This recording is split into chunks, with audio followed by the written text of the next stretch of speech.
East Cherry Street. I'm also a member of the Planning Commission and the Vice Chair. Wanted to talk today about the proposed ordinance in front of you. Specifically, I mean, I don't think it's terrible. I think there's one section of it that's terrible, but I think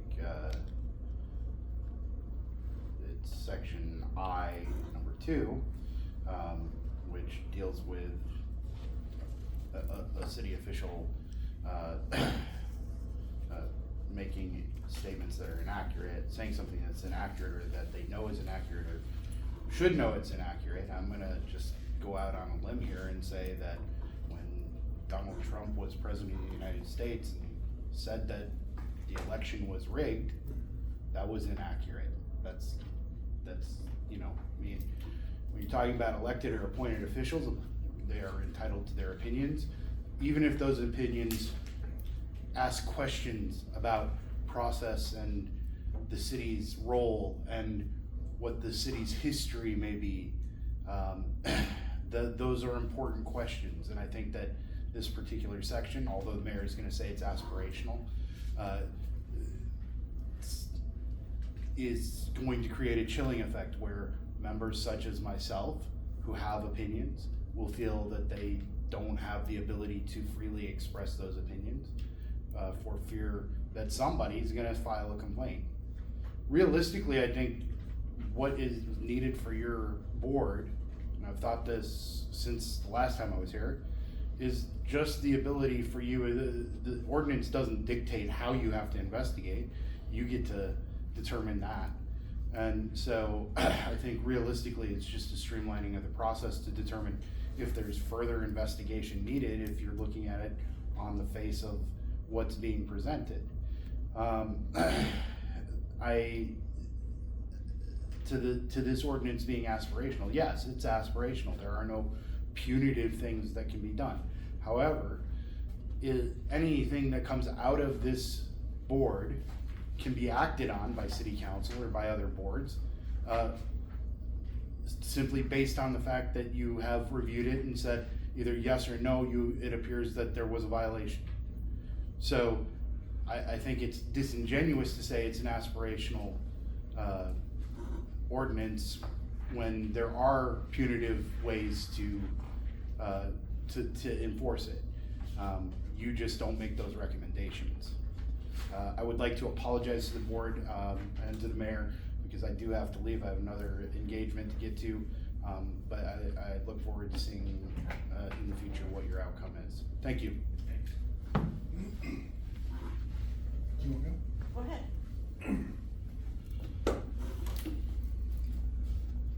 Sean Zoutman, 350 South Jefferson. The last time I was here, I guess I was under the impression we were trying to find ways to reduce the ways that this board could be used as a way to stifle free speech. This measure, at least those parts of that really scare me is the idea of what is truthful.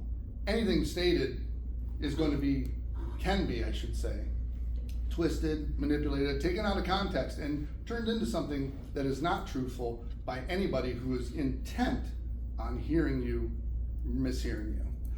And we're just weaponizing this board by expanding the ability to bring a suit.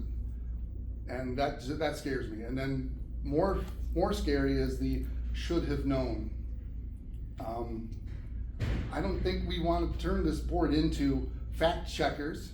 I mean, that's not what we should have to be doing. I mean, and worrying about beyond the fact checking is now we got to go into intent. And then who decides who should have known something? I mean, I have all kinds of ideas of what I think are common sense and people should definitely know, but I shouldn't also be enforcing that on people. I definitely know that I should not have power over absolute power because, I mean, we all can be corrupt with power. I digress though. But to summarize, I guess, if the goal here was to reduce the weaponizing of this board and streamline it into making it more useful, I don't see expanding the scope as being productive. Thank you. Anybody else? Good evening, members of the Board of Ethics of the City of Mason. I am Diane Kilpatrick. I live at 715 South Rogers Street, apartment 18. I have lived there for 5 years. I moved here to be closer to Michigan, to my son and his family, who have lived in Mason for over 20 years. First at her family's farm on Columbia Road, and now off College Street. My grandchildren go to Mason schools, and I have supported their many endeavors by both my presence, and if you've ever been to a football game and heard me, you know that. I have cheered the football team on many occasions, and with my finances. First, I would like to ask this question. Are you recording this? Yes. I would like for you to turn it off. You don't have my permission to record it. A public meeting. It is a public meeting. And this is your time though? Are you trying to talk to me or? I am asking if this is I being think this is recorded. the chair needs to handle what's happening right now. Okay, this is what my concern is. I will say it, First, just when you're addressing, you know, address the board okay? as opposed to members of the public, so. If anyone is recording this to take my picture to publish it on TikTok, then I am not giving permission to do that. This is a public forum. The minutes from this will be published. TikTok is not the forum I am choosing to speak to. That is on the internet forever. And I do not want my grandchildren to see what I say or my picture to be taken out of context in any way, shape, or form. I believe that allowing that puts a restraint on my freedom of speech and the forum I choose to speak into, and therefore I object to that being allowed in this forum. Well, I appreciate your objection. We are in a public meeting. I understand I that. don't think that she's video recording it. I think it's just being audio recorded, if I'm correct. And so I think that there's not a problem with that. Well, let me just say that we spoke publicly at the Basin City Council meeting a week or so ago, that the remarks were recorded. Pictures of children that were not published to the board for the purpose of putting on TikTok were done so. And they were not in context, nor were they in order, nor there was any proper attribution on TikTok. And I object that the total of our concerns was put into derision, and the policy and the things that we wanted to do were open to public scrutiny, derision, and they were not, it was not correctly handled. Well, I appreciate your objection. This isn't the city council. We're at the Board of Ethics. I know, and we're limited to 3 minutes per. Right. So do you have something to address to the board? I'll just leave you with my comments, Okay, and you can do with what you want to with it. thank you.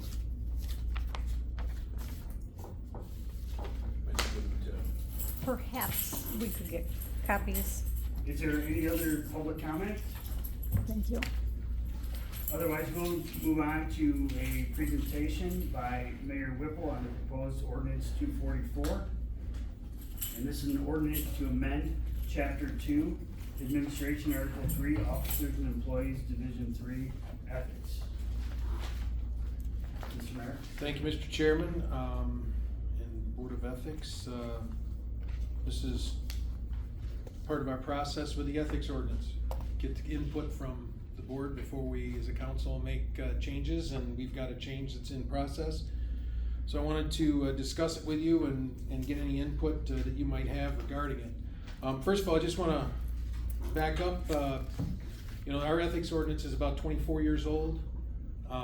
It was put in place at the time because it was just thought that it would be good to have a set of standards to hold basically the elected officials, but it also applies to several boards and commission members. The regulatory boards and commissions are covered by it as well.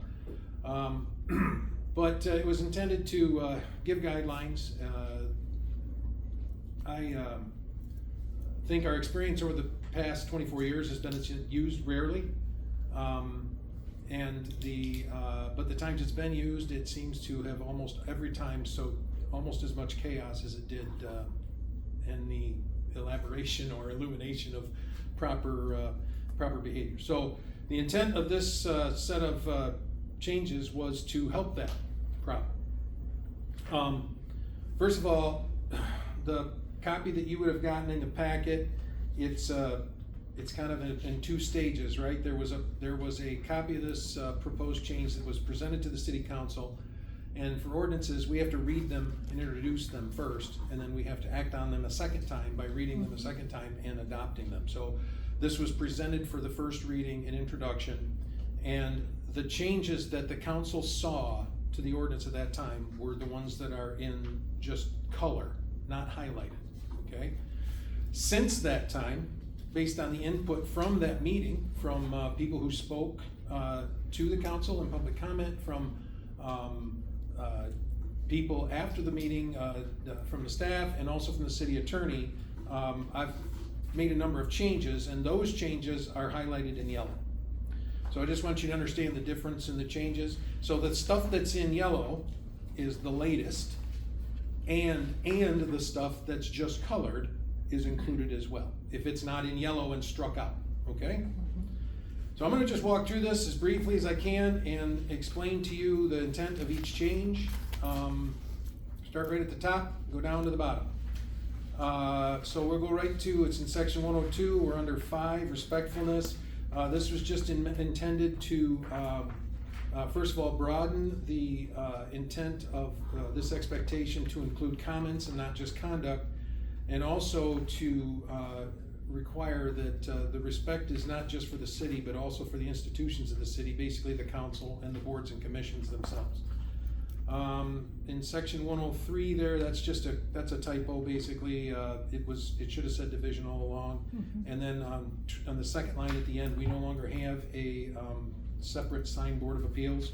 We have a building code board of appeals which handles the sign board of appeals issues.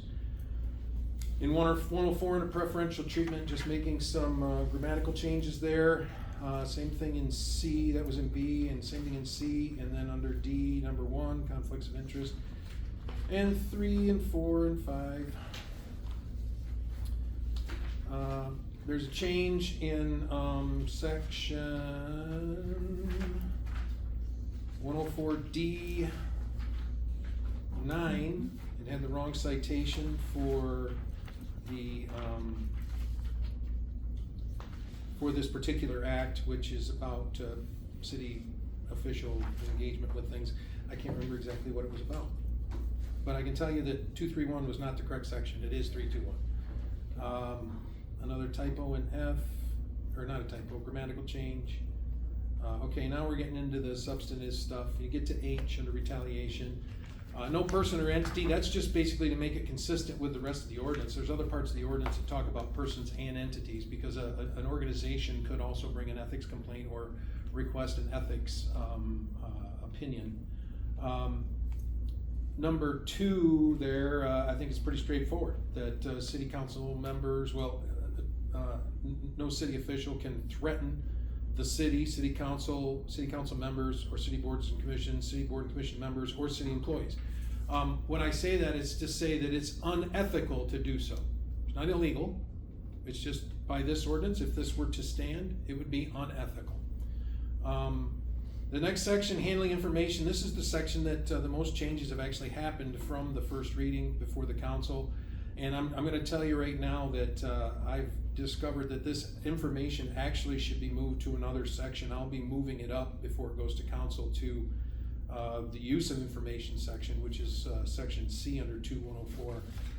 It'll still be in the same main section, it'll just be moved to a different spot. But basically, I'm sorry, Russ, could you say that again? say that again. So right now it's 2104I. Yes. It's gonna be 2104I1, I think, right? Well, all of I will be moved up to 2104C. And then language will have to change accordingly, because C talks about the use of information. It specifically talks about the use of information in closed sessions. But to me, it makes sense that the use of information should, that section, subsection, should cover all uses of information, just for clarity. So, just so I'm clear. Yep. What is currently, I1 will be moved up to C under use of information. Yeah, and Will it'll it have probably a- be C2. C2? Because C1 will probably be what's already in C, and then it'll become probably C2, and then the next one will be C3, which is I2. And again, I don't mean to interrupt you, but. Nope, but- interrupt but away. The following two paragraphs would be, C3 and C4, is that correct? What are currently J and K? No, J and K stay on their own. Okay, Only very the good. I, only subsection I Okay, very is good. moving. Got it. And subsection I is just basically, number one says that a city official is not, it's unethical to suppress a report, document, or information that's available to the general public. And it also says in 2 that a city official shall not inaccurately present or describe any report, document, or information. I think these are pretty straightforward things. This is a change. There's nothing in here about known or should have known, all of that stuff. I do agree with the comments made earlier today that I guess you could make a case in any extreme imaginary concoction of what's accurate or inaccurate, but I'll give you a couple of examples. It is inaccurate to tell the public that a proclamation and a resolution are the same. That's irrefutable. That's an example. I mean, if someone were to say, the city of Mason's budget is $37 million, when in fact it's only 32, I'm not sure that that's gonna rise to the level of an ethical breach. But if people are saying things like a resolution and a proclamation are the same, which is stirring people up to come to council meetings to basically chastise the council on some issue that's totally unfounded because it's not even based on any fact, that to me would be unethical. I have several other examples, but that's my favorite one because it's so cut and dry. A proclamation and a resolution are not the same. They're not even close to the same. One's actually a law, has a legal standing. The other is just a ceremonial document, and they're completely different things. But that's the intent of those 2 sections, those 2 subsections under I. Now under J and K, this is really, over the years I've been talking to Board of Ethics members and other people who've looked at this, you know, the purpose and the policy of this ordinance, if we said nothing else in this ordinance but just the purpose and the policy, it captures almost everything about what we expect for people to act how we expect them to act ethically. But it's not included in here as conduct that we don't like. So all this is doing is saying that if you're not adhering to the policy or the purpose of this code, that's also a potential ethical breach. So for instance, this section 104 is titled Prohibited Conduct, okay? Under the policy, it talks about public interest, objective judgment, accountability, democratic leadership, and respectfulness. Currently, if someone were to come to the ethics board and say, I want to submit an ethics complaint against a planning commission member who I don't believe is is serving in the public interest of the city because of X, Y, and Z, I think the Board of Ethics would basically say, okay. And I mean, I'm not sure the Board of Ethics, based on my experience in the past, would do, because it doesn't say it's prohibited conduct. It says it is the policy of the code, but we have a whole section that says prohibited conduct. So that's the intent of those additions under prohibited conduct, to make very clear that people are expected to comply with the purpose and the policy of this code. Are there any questions on that? Because we kind of move to a next section here. Why don't we just add that to underneath the things that we deem to be unethical currently? Right, it seems to me like it's a catch-all. What's that? Subsection J, or sub J, that you just said, it's almost like you're adding an additional, ethical violation. where we have a list of all, you know, what's unethical, what we deem to be unethical, and then you have a catch-all for everything else. So I'm just saying, why don't we just add that to the list if you're gonna do that, so it's spelled out. You mean, put the statement up in the purpose and policy sections that not complying with them is prohibited conduct? Well, we look at things like, subsection 9, right? Where it says a city official shall not engage in business or nepotism or political activity, these are what we deem to be unethical. And then this addition here is kind of a catch-all and everything else, basically, in the purpose section. Right. Well, number 9 is under prohibited conduct, and it's a specific type of conduct referencing a specific state statute that gives the out on that conduct. It basically, the statute says that there are certain business things that a elected official primarily, but a public official can do that aren't unethical or illegal. And this is just referencing that to put it in context. So if somebody comes in and says, well, this official has this business interest and therefore it's unethical, and the board can go to this statute and look at it and say, well, it's allowed under the statute. So, you know, that's relevant information in an investigation.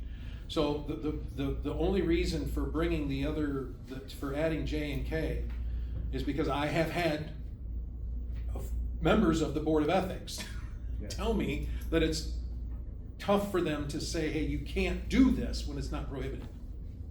Even though anybody with a brainstem, in my opinion, should know that an ethics ordinance that lays out a purpose and a scope, that violating them would be a violation of the ethics code. But this just makes it crystal clear.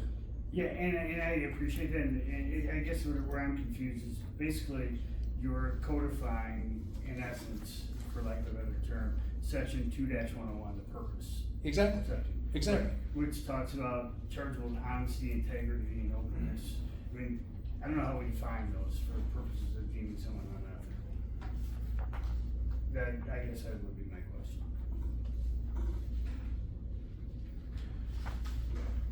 I guess, let me give you an example Okay. of totally made up. Proclamation and resolution. I've already told you about that, right? There is a difference. So if someone is told otherwise, and it gets them all in a tizzy, because because in proclamations, generally, almost always, it's a mayoral thing, mayoral discretion, a day is named for the person, okay? But somebody wants to pass a resolution through the council, because the council approves resolutions, not the mayor, the council. And they want to name a day for somebody. And they can't get the council to approve that resolution, so their response is to basically come and say, well, the council approves days all the time. Well, that's inaccurate, because the council never approves a proclamation. And to me, that is clearly going to deal with things like public suspicion, confidence is jeopardized, because then now the body, who is going to have all these people come in and yelling at them, why aren't you doing this? Because you do it all the time. Now you've got to bring them back off the ledge and explain to them, no, you've got bad information. And if that bad information came from a public official, it's unethical. Now, if that bad information came from, Joe Schmo living over on Elm Street, it's just bad information. But if it comes from a public official, because public officials, as defined in this code, are held to a higher standard. They're held to a higher standard than every one of you. They're held to a higher standard than everyone that works for the city, every citizen of the city, and every other board and commission that's not named as a public official. And that higher standard is this ethics code. Thank you. I agree with you, it's hard to look at purpose and say, yeah, you violated this. But it will help inform and describe, because ethics is kind of subjective, right? That's why we have a board of people to decide what's ethical and not, right? We don't want to have it, because we can't really just come down and say this every time, because every situation is different. So that's where that comes from. Thank you. Mm-hmm. Now, going farther down here. So when we get into section 106, the board, how you're created and what you do, you get all the way down to E. I just changed may to shall, and added a one of. So it's just basically saying, any case that you get, you have to do one of these five things. Okay? You can issue a written advisory opinion, you can investigate it and issue a written report, you can deem that no action is warranted. In other words, you have to take formal action as a board and do one of these five things to close the loop on everything that comes to you. That's all that change is doing. If we jump down to subsection F, advisory opinions, this is just clarifying how advisory opinions, again, this comes partly from city staff, partly from Board of Ethics members, talking about the cumbersomeness and the difficulty with dealing with these things. We don't do very many advisory opinions, but we wanted to have a system that was as straightforward as possible and clarify a few things. So the first thing is obviously an advisory opinion has to be submitted on a form that's approved by the board, that has to be in compliance with this ordinance. And then after the board gets that, they shall issue a written advisory opinion interpreting relevant provisions of this division and relevant provisions of state law. And to me, if somebody comes in with, I'm not sure how to put this in here. I'd rather leave this at the discretion of the board, but I want your input on it. If somebody comes in and asks an advisory opinion that's so completely unfounded or irrelevant or not applicable that there's no way for you to write an advisory opinion on it, I think your advisory opinion is that, we have no jurisdiction here, or this is not even an relevant ethical thing. But the point is that some action is taken that the Board of Ethics closes the loop on that. Because on matters of ethics, you are the final arbiter. There's no appeal body. What you say goes. The only thing that's next is like, it's more of, if possible, things could be done by the council would take the next action, but it doesn't change what you've done. Your decision on an ethics issue is your decision on an ethics issue. Can I ask a question? Yeah, absolutely. So maybe you alleviate that under 2-106E, where we're talking about what the board shall do. Mm-hmm. Could we add something that says, the board recognizes the complaint was filed in bad faith? I mean, so if it's a clear, like a blatant political move to file someone that hurt somebody's reputation, that should be something that we as a board can acknowledge, right? Yeah, and there is that for a complaint. Remember, you have two things you deal with, an advisory opinion and a complaint. Yeah. But maybe we just need to do similar appropriate parallel language with the advisory opinion, that if it's, that you deem that it's not even relevant, you just need to say that. So I can. And I don't know how that would be worded, but just so we can. Oh yeah, we'll figure that out. We can have that option Mm-hmm. to say. It's actually number one.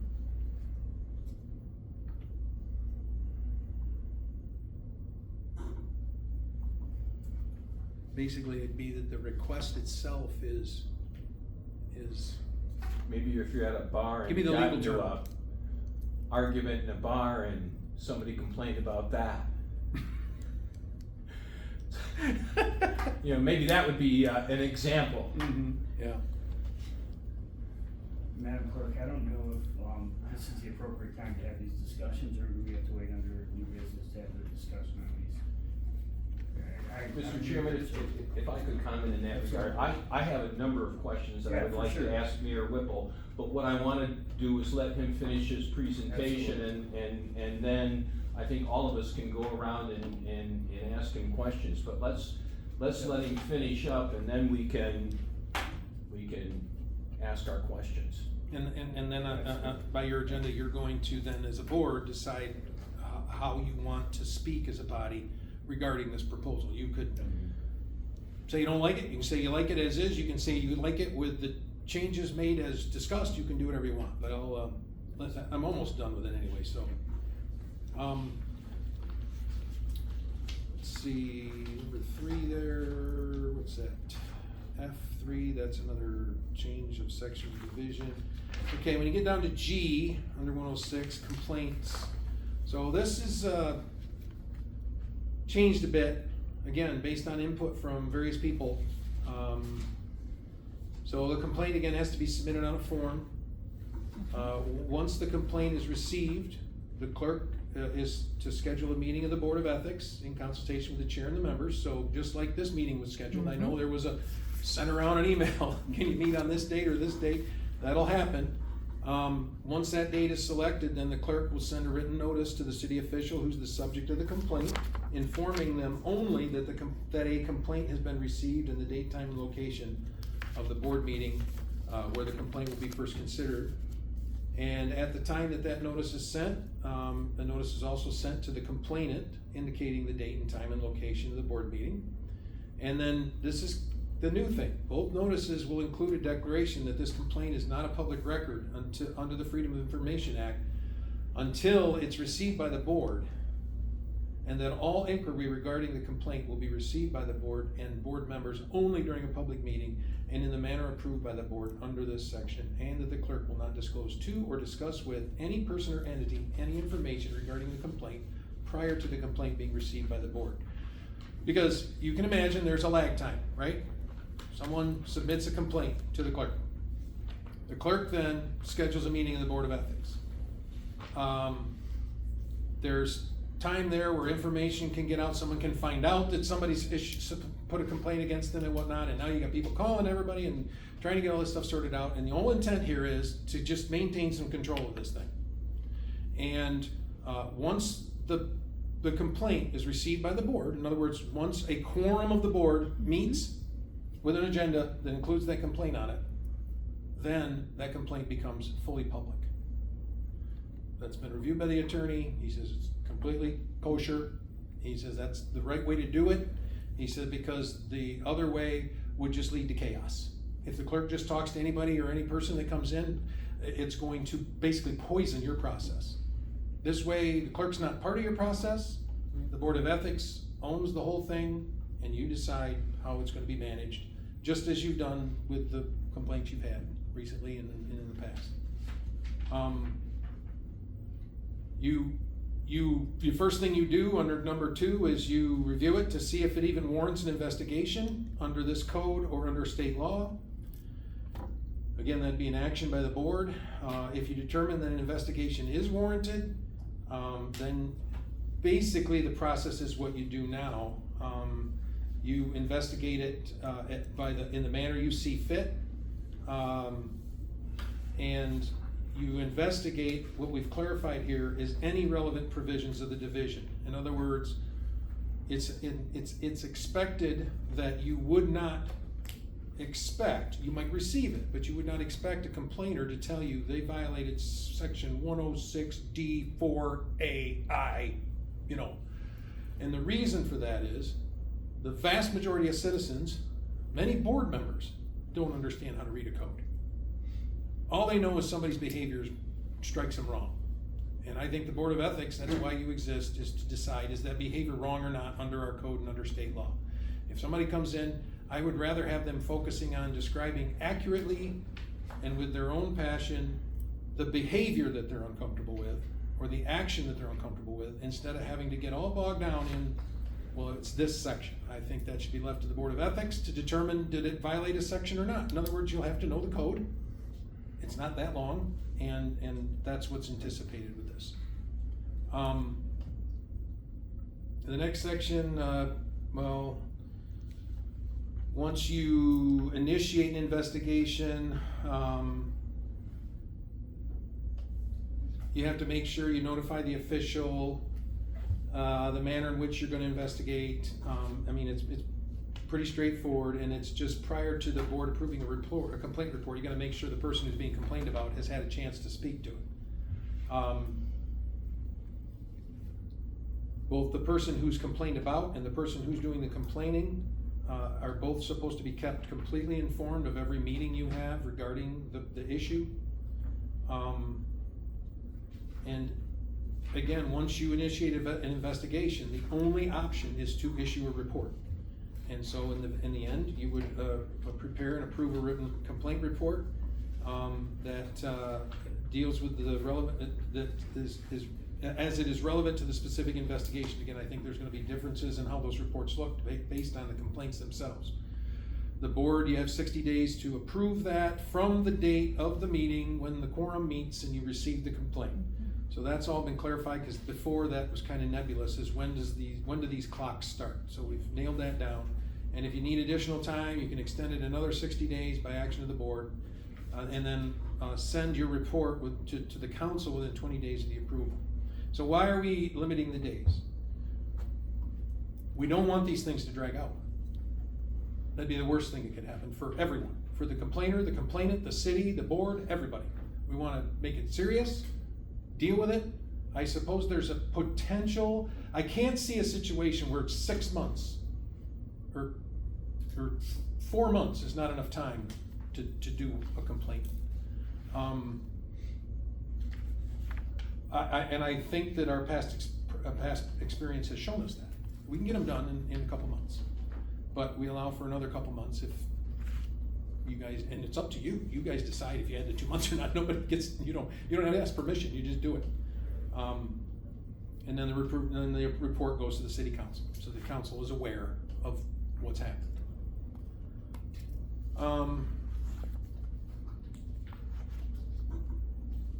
Yeah, and then, down on subsection, it becomes D, I believe, the city council will make a final determination that if any action is warranted by the council, and may ask the board for additional information, and again, we ask that the board get back within 60 days of that request with that information. Are there any questions?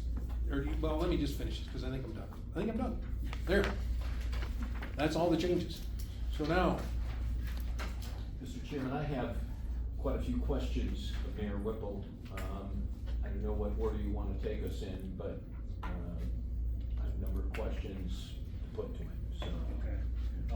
Madam Clerk, would we do that under new business? Is the open, can we have an open Yeah, discussion you under can new ask him business? questions. Ask questions? Okay, so let's move on to, item number 7 under the agenda, new business, where we are reviewing and discussing the presentation of proposed ordinance 244. With that being said, ask away. Okay. Mayor Whipple, first of all, are you related to Tom and Vicky Whipple? yes. And how are you related to them? Well, the easiest way to say it is that Tom's dad and my dad are first cousins. Okay. So I guess I'm either a second cousin or fourth cousin or third Or cousin. you might be a first cousin twice removed. I don't know what it means. Yes, Your cousins most likely though, right? correct. And it's my understanding that you pretty much on your own prepared these revisions, these proposed changes to the ordinance, is that correct? I'll take all the blame. Okay. As you pointed out, some are just grammatical changes that you made. There are a number of what I would call procedural changes that are made, and then there are what I would call substantive changes that are made, which you referred to. And those substantive changes, as you went through them, in 2.1025, parens 5, we add the word comment, and comments, the words and comments, to conduct. And then under 104H,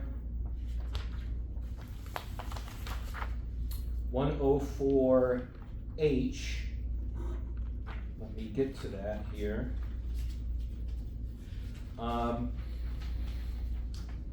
You're adding paragraph 2 with regard to threats that you spoke about. And then you're adding what currently is I1 and then J and K. Correct. Would you agree with me that those are pretty much the substantive changes that are being made, that you're proposing to be made to the ordinance? Or are there any what you would consider substantive changes other than those that I just mentioned? There's some significant procedural changes later on, but I don't know that there's anything that really speaks to the substance. And I guess when I say substance, what I'm really talking about is prohibited conduct. I would agree with that, and I would agree with the way you put it, substantial changes, I mean, they're all kind of substantial, but substantive changes, these are that, and then there are procedural changes, and then there are grammatical, and clerical changes. Okay. Now, as far as those procedural changes that I mentioned, it appears that in 2106G parens 2,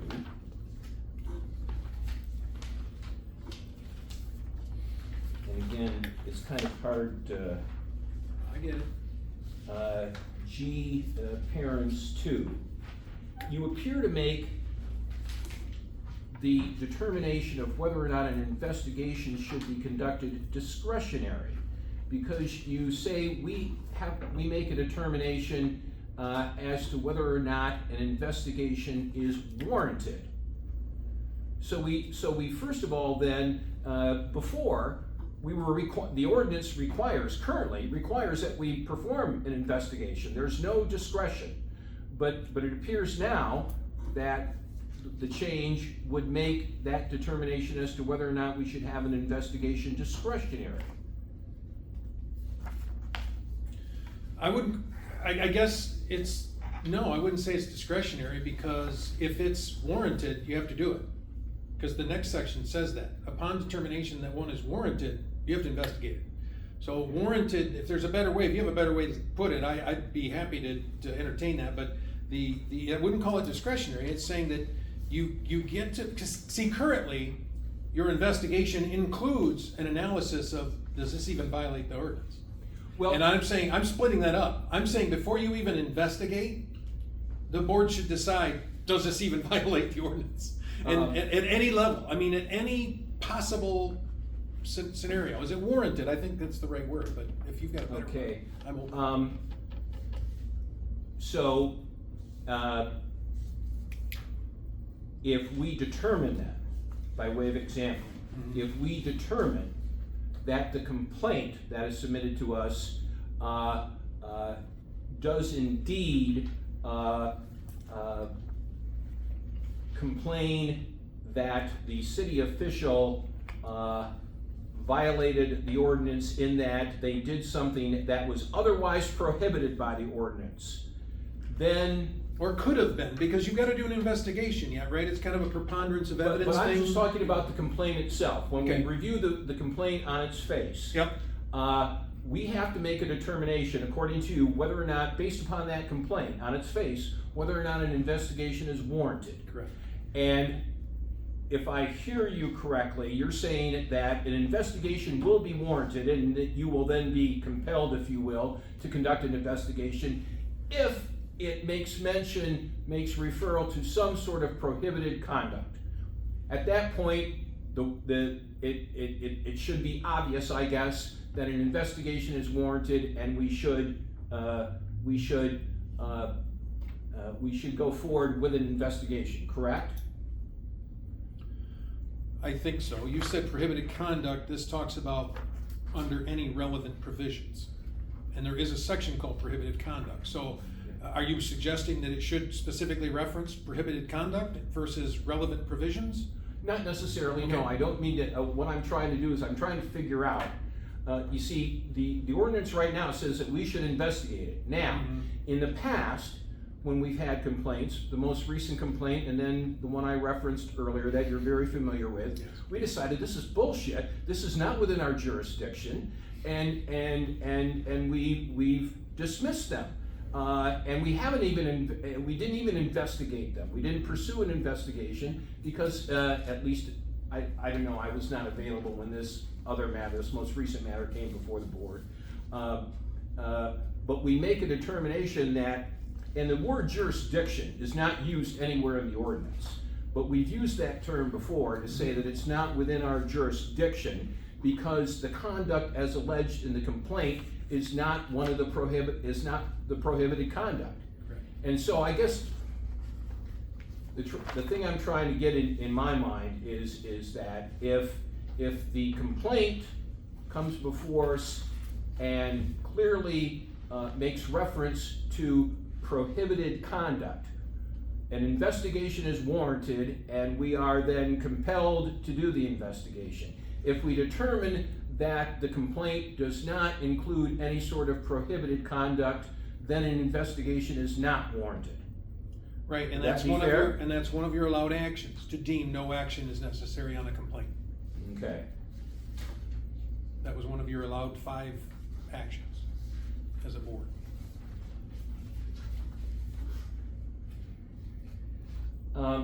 The next thing is in 106.3.1, I believe it is. And again, give me a moment to find that. The numbers aren't on the, well, yeah, 106, okay, 106.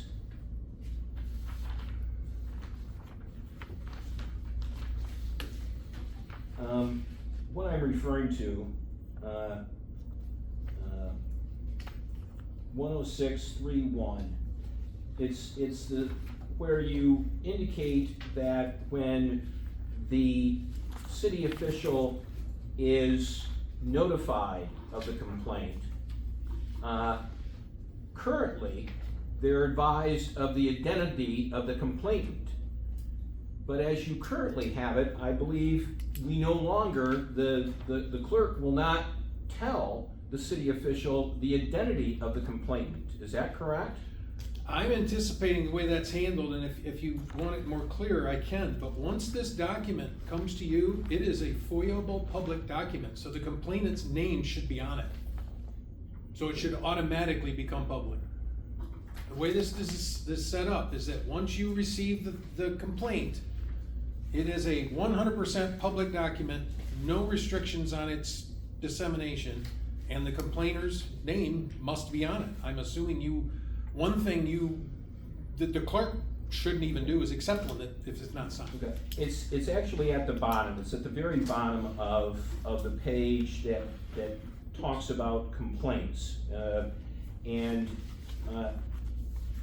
And again, it's difficult for me to read this It's, and understand. the numbering with the strikeouts and whatnot, it gets a little crazy in this section because some of these subsections are combined together, so you. Well, But I understand what you're saying. You're saying prior to the beginning of any significant action, you've got to notify the city official who's the subject of the complaint. That section, correct? That's correct, and then it has of the nature of the complaint and the identity of the person or entity filing the complaint, which is struck. So it seems to me that seems to indicate that at that point, you're not informing the city official of the identity of the complainant. Correct. So I'm assuming what you do is send them a copy of the complaint and they'll have it. Okay, but That's the best way to notify them. Hey, we got this complaint. Here you go. But don't we want to let them know who the identity of the But complainant is? I just took it out as not a primary thing. You have to, it's a public document. You can't disclose it or keep it closed. It has to be given out to Well, anybody, not just the complainant or the complained about party. Well, Has to why go to is everybody. then the identity of the person or entity filing the complaint, why is that struck through then? Because I did not, as a procedural matter, want that to be the focus of that process. The process is you're notifying the person who's being complained about that they've been complained about. Here's the complaint. You're not in the business of saying, oh, by the way, this person did it. Well, why not? I mean, that's a Why would pretty- you? Why do you need to? Why do you need to Well, identify? because I think you need to know who your accusers are. No, if but you it's will. on the form. It has. They will know. Well, They will know. Okay, so it is disclosed to them then? Yes, it is, but not directly by the board as a formal act. Okay, That's the difference. okay. It is, it's completely public knowledge or information, so. Okay, so the city official is gonna know who the complainant is? Absolutely. Okay. There's nothing in here that allows you to not tell them. You have to give them the complaint. You have to. And maybe we'll just say it more clearly that they should be given a copy of the complaint. I can do that too. So just follow up on that real quickly. Sure. So in the past, this is my first complaint issue I had to deal with, was I disseminated the complaints to both parties. Mhm. Are you saying that under this circumstance, now the clerk's gonna be doing that and take it out of the Board of Ethics hands? Just for clarification. Well, the clerk's gonna end up, again, this is one of the things that I'm leaving to the board. Okay. I don't think it's inappropriate for the board to ask the clerk to mail a copy of the complaint to people. Okay. That's what the city staff that serves our boards and commissions, those are the kinds of things that I don't think it's unreasonable to ask them to do. If the board decides that they want a member of the board to take the lead on that, then they can. My concern with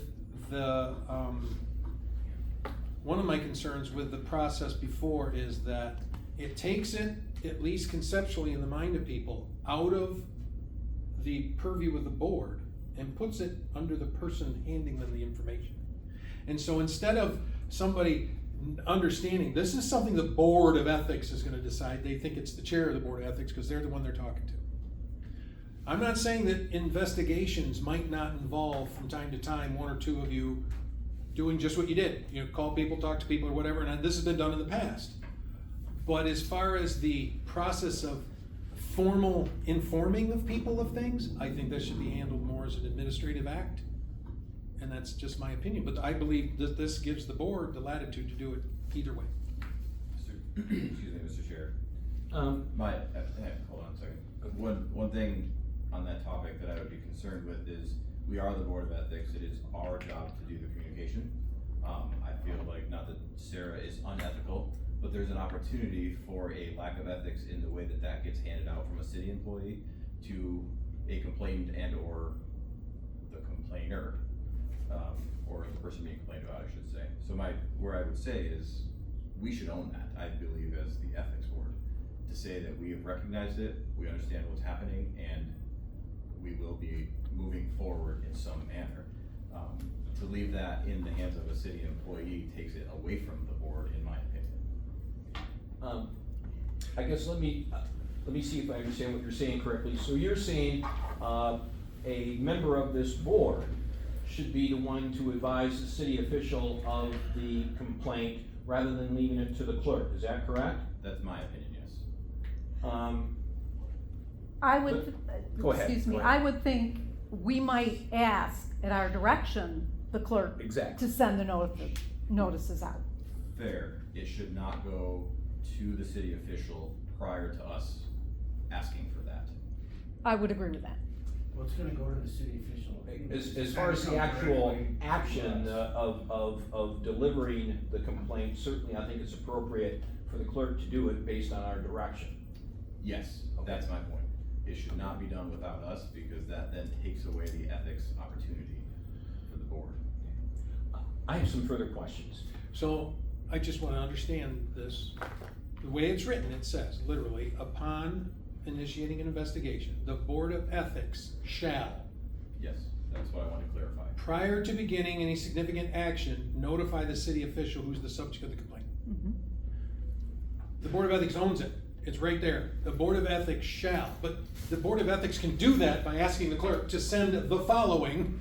You know, maybe all they send is, maybe you say just send the complaint. No cover letter, no explanation, no nothing. Or maybe you come up as a board with a form of some kind of a form letter or something that says, this matter will be discussed by the Board of Ethics, and you got a blank there, on this date and this time at blah, blah, blah, blah, blah. Or maybe you don't know that. Maybe it just says, at a time to be determined, and you will be told. But the board owns it, 100%, I agree with you on that. That's my point, as to how I would like it referenced as it comes from the clerk or whoever. The clerk should, The person that is receiving the complaint should not in any way feel like this is the city versus the person that's in trouble. correct. It should be. It's the on ethics. behalf of the Board of Ethics, every Yes. time. Yep, I agree. That's the intent, and I think it's written that way. Yep.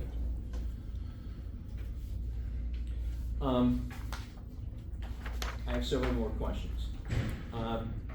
Would it be fair to say that these changes that you're proposing came about as a result of the dismissal of the complaint that was filed by the Whipples because it was determined that, for lack of a better word, we didn't have jurisdiction? That's why we're doing this, right? No, Why are we doing it then?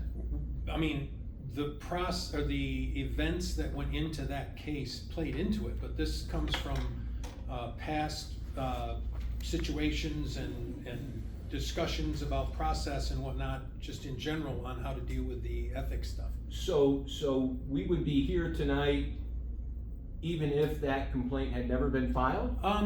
I don't know if that's, well, maybe not tonight, but yes, eventually you would. I've been talking to the city manager about changing this ordinance for several years. So it's just, you know, it got to the top of the heap in my queue to where I could spend several hours trying to sort all this out and come up with something to get us going and talking about it. And that's really the genesis of this. Well, let me ask you this then.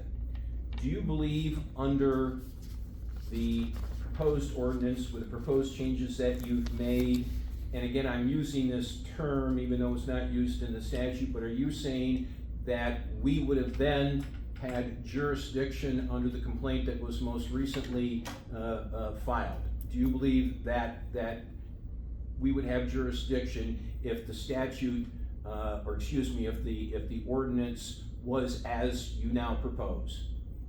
Well, I will answer that, but I'm gonna couch this. I've not seen the complaint. I've not seen the complaint, and I've not seen your investigative report. All I know is third hand what it was, and my answer is no. I don't think that anything would have changed on that case with this new ordinance. So even with the changes that you're proposing, you don't believe that our decision on that complaint would have changed, that we still would have dismissed it? I think that in the end, yes. You might have done it through a different process, because the process is slightly different, but yes, in the end, I believe you might have. I can't say you would have, I'd say you might have.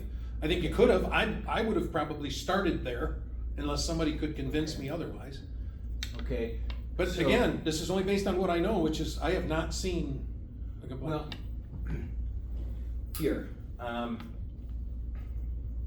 that confuses me, because the changes that you're proposing, you truly, it's pretty clear, first of all, that you've added the term comments, not just conduct, but comments, and then, a city official should not publicly make any statement regarding the city council, a council member, or a city board or commission, a city board or commission member, or a city employee, which is inaccurate, when said official knew or should have known such statement was inaccurate. But that's struck out. That is not in the draft that you are looking at.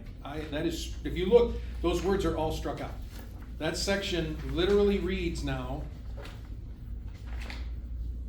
the city official should not inaccurately present or describe any city report, document, or information, period. Well, So gosh, it- I'm when sorry, I put it then before what the- I've got, Yeah, it's not what we were provided. yeah, that's not what I've got in front of me at all.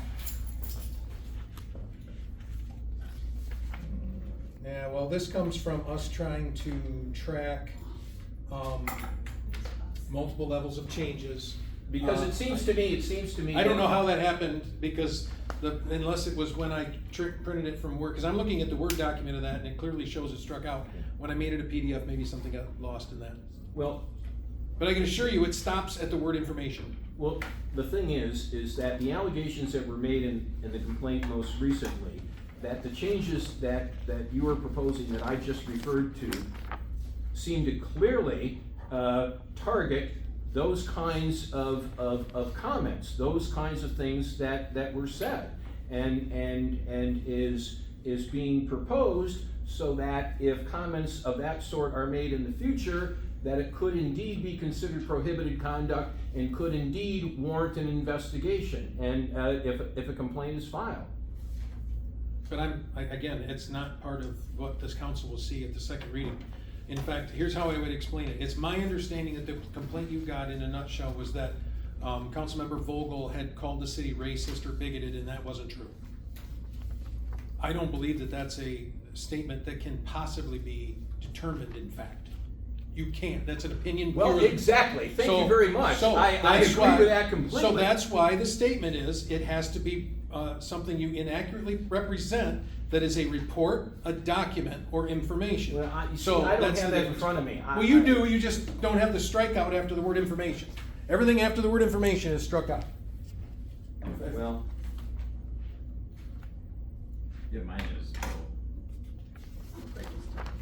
He's looking at the old one, he's not looking at the new one. well, this is what I received, this is what I We got. sent out an update. I was gonna say there was a second, email with an updated one. What do you Yeah, say? this is correct, this is right. Well, I'm sorry, I didn't get it.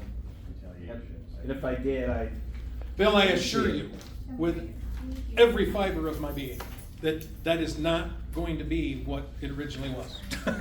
It's going to be the statement, a city official shall not inaccurately present or describe any city report, document, or information, period. Nothing about known, should have known, council member, or city council, nothing.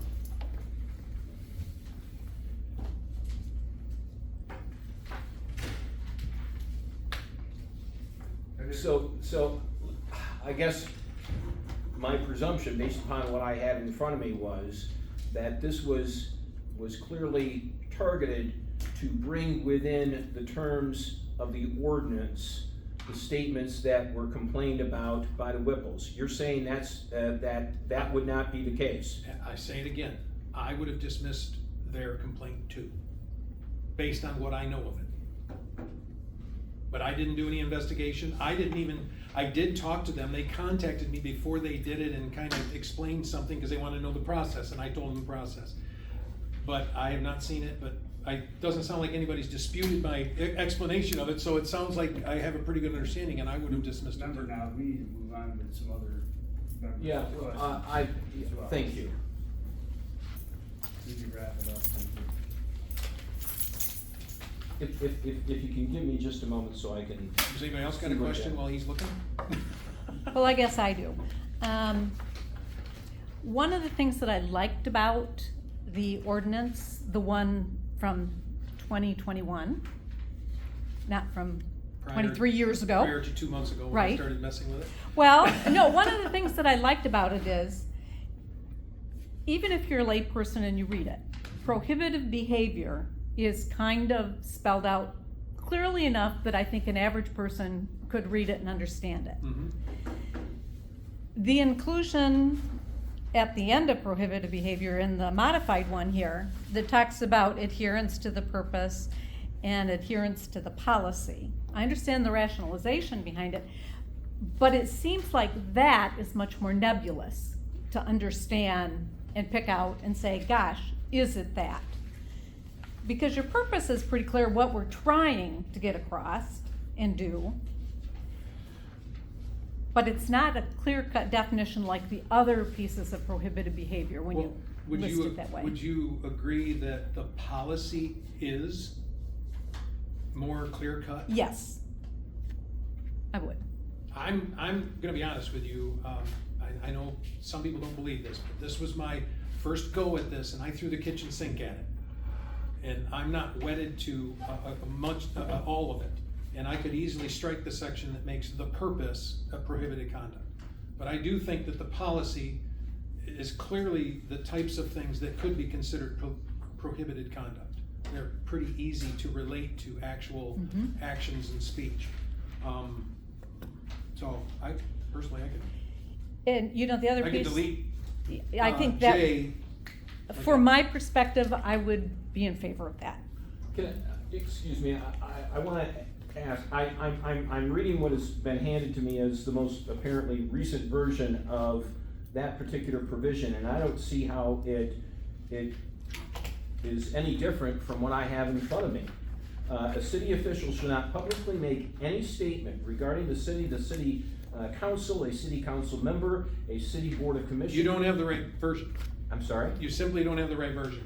Well, no, I'm reading what was handed to me. Matt has the right version. His matches You're mine. under- You're under sub H, you got H. Well, this, Sorry. So start here. That's all that's in it.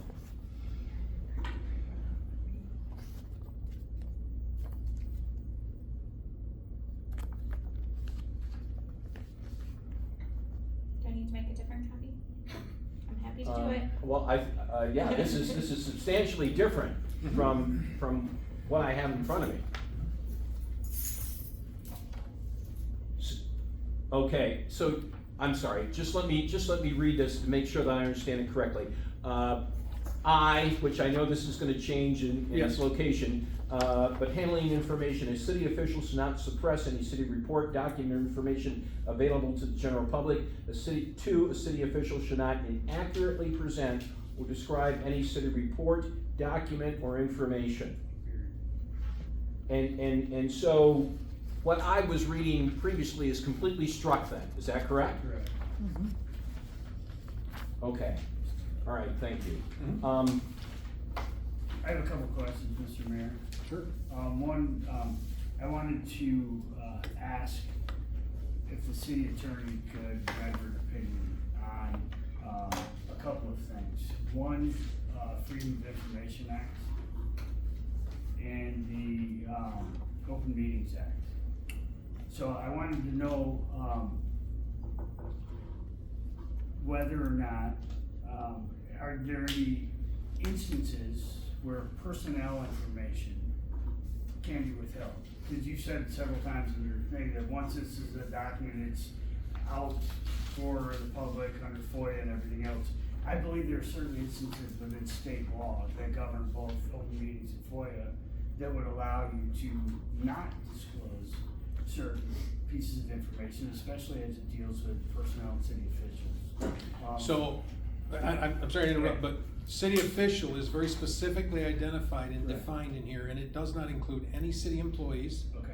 and it only includes city council members and a finite number of board and commission members, planning commission, historic district commission, LDFA, DDA, building code, board of appeals, the commissions who have regulatory authority of some kind over somebody, they're the only ones. Okay. So based on that, none of them are employees. Is The it city possible council that- is the only ones that are kind of close, but I can assure you the city manager does not have a file, a personnel file for city council members. So we are a special class of employee that does not give us the protections that the city manager or the clerk or other employees of the city might have regarding personnel matters. So, there are other instances within both FOIA and the Open Meetings Act regarding investigations as well. Okay? And so, if I could request a formal opinion from our city attorney, just. He's so we know reviewed what- this. He's reviewed this entire No, not thing. necessarily your ordinance, your proposed ordinance, but the FOIA and the Open Meetings Act and what's exempted in there for investigations. Would be good to have. You have the authority to request information, to ask to have the city attorney review something. Are you asking to do it as part of the review of this ordinance, or is it Yeah, separate? I think that information would help in terms of understanding this and. All I can tell you is it's in complete compliance with both. Okay. 100%. There's no question about it. I mean, the lawyer has looked at it, we've talked about it.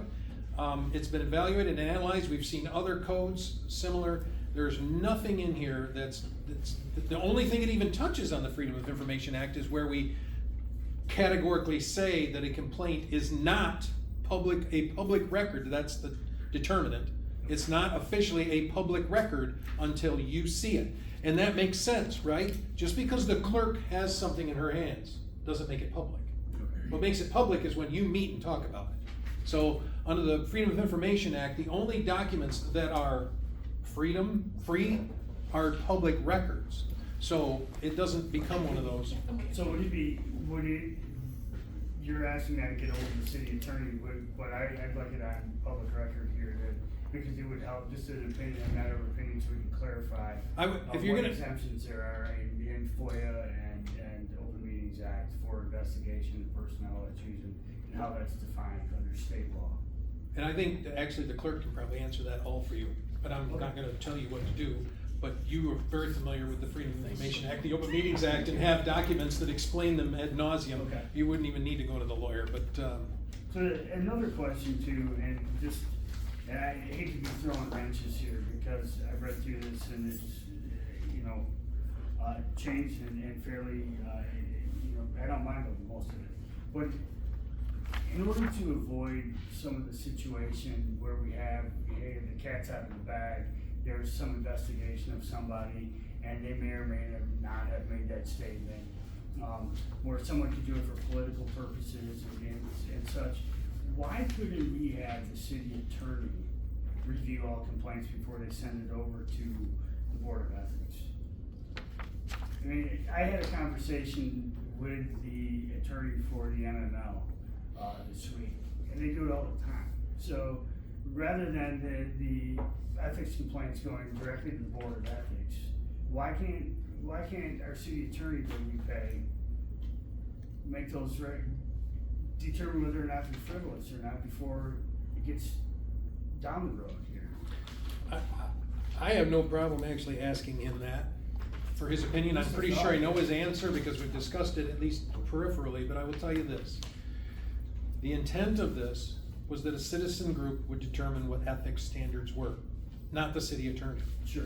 So if the city attorney has the first jab at, does this violate or not, we're no longer letting the ethics board, as citizen committee, determine the ethical standards. We're letting the attorney do it. Right. So I'm pretty sure that's what he's gonna say. I think he's also gonna say that his job's not to enforce this ethics code. This ethics code is not under his jurisdiction. Right. We would never go to our attorney and say, hey, we need you to write a civil infraction for somebody for violating this. That won't happen because the code is aspirational. It's not got penalties in it. But I'll have the conversation with him, but I'm pretty sure that's. Well, we gonna can be his recommend answer. penalties. We can recommend to the city council. You can recommend it, penalties. but the only penalties you can recommend, there are literally 2 or 3. One, well, as far as ethics go, there's like one. We can censure somebody. That's The it. problem I have. We can vote to censure them. The That's it. problem I'm having with this whole thing is that, you know, someone comes and files a complaint, and this happened last time. You know, to be honest with you, they don't cite anywhere in the ethics code that there's a violation, and then we're supposed to say that, hey, still potential violation. Let's review it and let's dive into this and let's investigate this, when nobody cited any kind of ethical violation. And, Can I just make a, I don't know. sure, I was just gonna say, the context, I wanna make sure we don't go down the road of, Why is she involved right now? because I'm staff.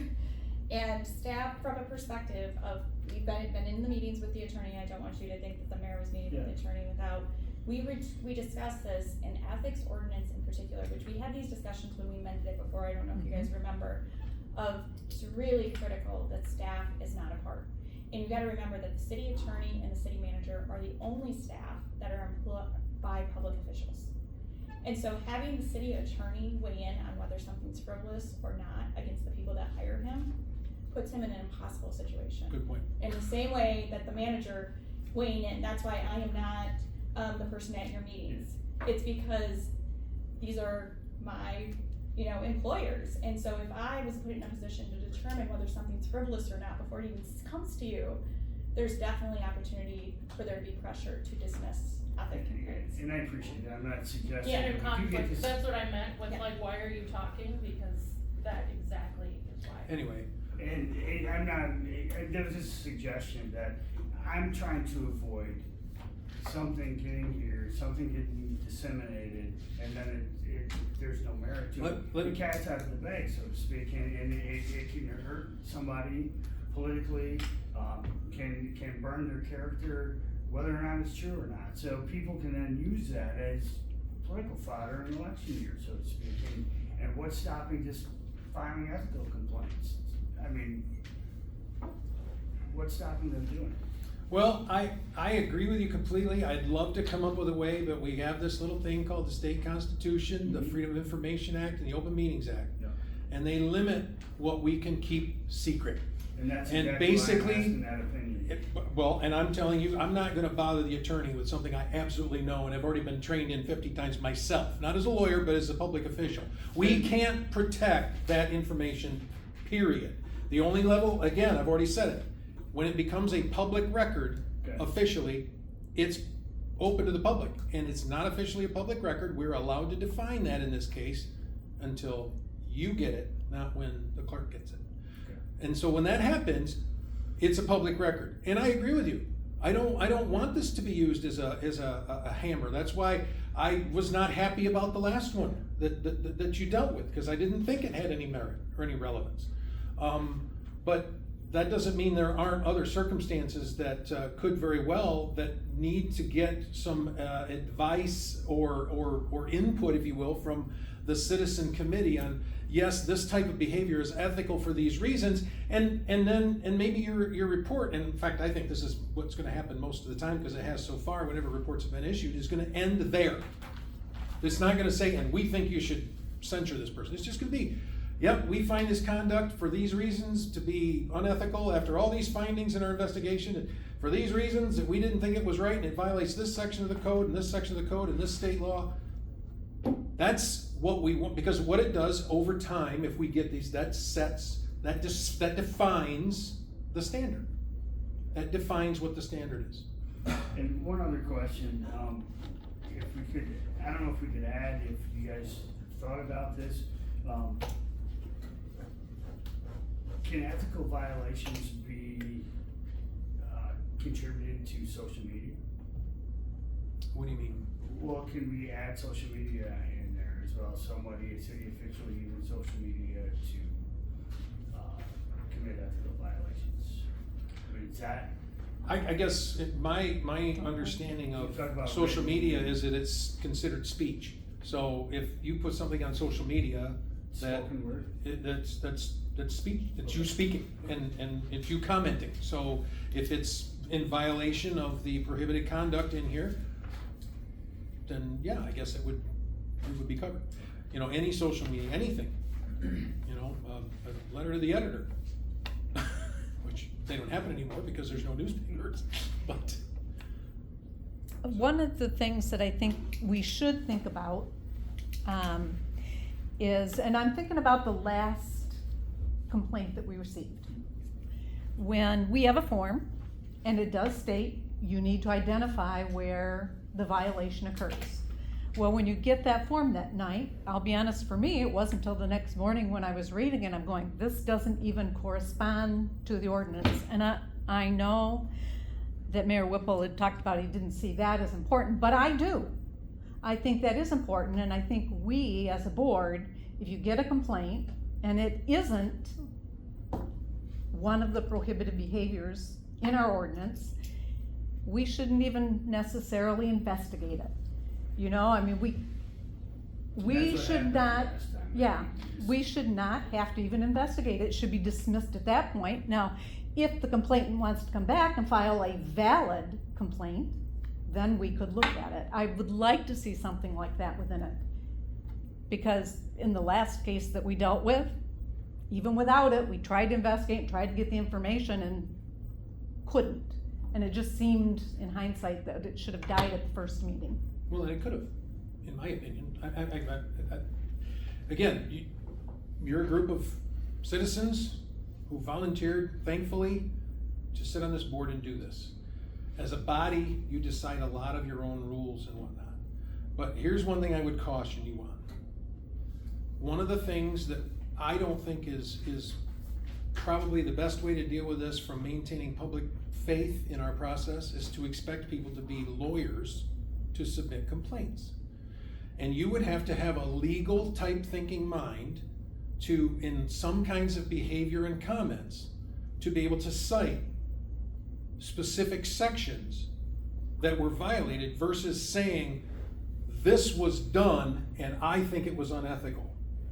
If somebody said that and they didn't accurately or didn't completely describe what was done, to me, that's where you go, well, this isn't enough information, just dismiss it. We have I think a button on our website, right, for the Board of Ethics or for ethics on there. Could we put something on there quite simply that, hey, these are violate Mason's ethics code, rather than having to plow through like this citizen, where we could say, here's these few sections of what we deem to be unethical in the city of Mason. You as a body can ask to have any kind of administrative help done. Okay. If the staff that serves you thinks that you crossed some line, they'll talk to their boss and they'll work it out. And they'll figure it out. I don't think that would probably ever happen, but that's the sort of thing. Basically, you're almost talking like an FAQ kind of thing Correct. for the ethics board. You Well, know, just this is the prohibited conduct. Yeah. And you just list it. If you think that's beneficial and you think it might help, to me, I would just send someone to the code and say, look at section 102 and section 104. I agree. It's very clear. It's I very, agree with very you. clear. Not everybody's a lawyer and not everybody wants to wear that hat. And so the citizens of Mason, you know, if they feel that there may be an ethical violation of sorts, it shouldn't be, you know, plowing through ordinances or MCL or whatever to find that violation. That's all. Mr. Chair, can I recommend that we move this out of the mayor's hands and talk about it later? Yeah, absolutely. One thing I would like to reference to what Kathy had shared is, I agree, we need to have a valid complaint, but it's also not our job to interpret the complaint. So I think part of this board needs to do a bit of investigation to make sure we're giving the voice of the person who is complaining an opportunity. In the last case, they did not take the opportunity, we dismissed. That's where I think we need to stand with it, but it is not our job to continue to keep digging and trying to find out what that person's complaining about. They need to do their due diligence, and that's where I would stand on that. And for a moment, while I have an opportunity, going back a couple statements, you know, we talked a lot about how this could potentially politically impact a city official. You know, there's a lot of statements in here, in 106, for what we would do and issue written reports and findings. Where we deem that no action is warranted regarding a complaint, there is no written reason. And I don't know how it would work, but I would suspect that in the last case, should we found there be an ethical violation, it would have been broadcast negatively upon that person, perhaps in the council meeting or in the consent of some sort. I would like to see that same opportunity where we say, there is no action warranted regarding complaint, and the ethics board has written this out and defined it is not a violation. So it gets the same type of recognition as perhaps it's not an unethical or not valid. Does that make sense? So what I would recommend is that section 2106, E3. yes, deem that no action is warranted regarding a complaint and a written response or a written reason. I feel like those situations should get the same attention for the fairness of everybody and understanding what happened, why the decision was made. And the only other thing I had in, So on that topic, if you go to 2106 G,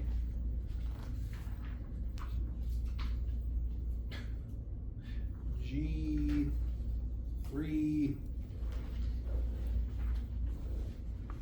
C, so it's on page is it on?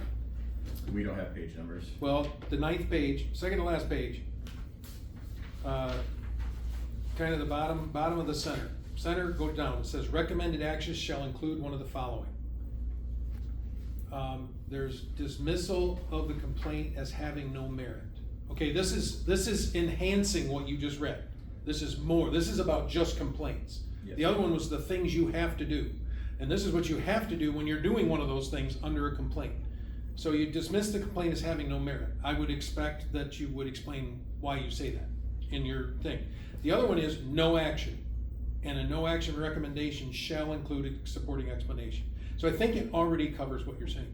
Yeah, what I'm further saying is, in fairness, if we take the last case, that same attention, should we have found Councilmember Vogel guilty, that you would have given attention as a council to, gets the same amount of attention to the dismissal of complaint having no merit, in fairness to that council person. All reports go to the council, all of them. Understood.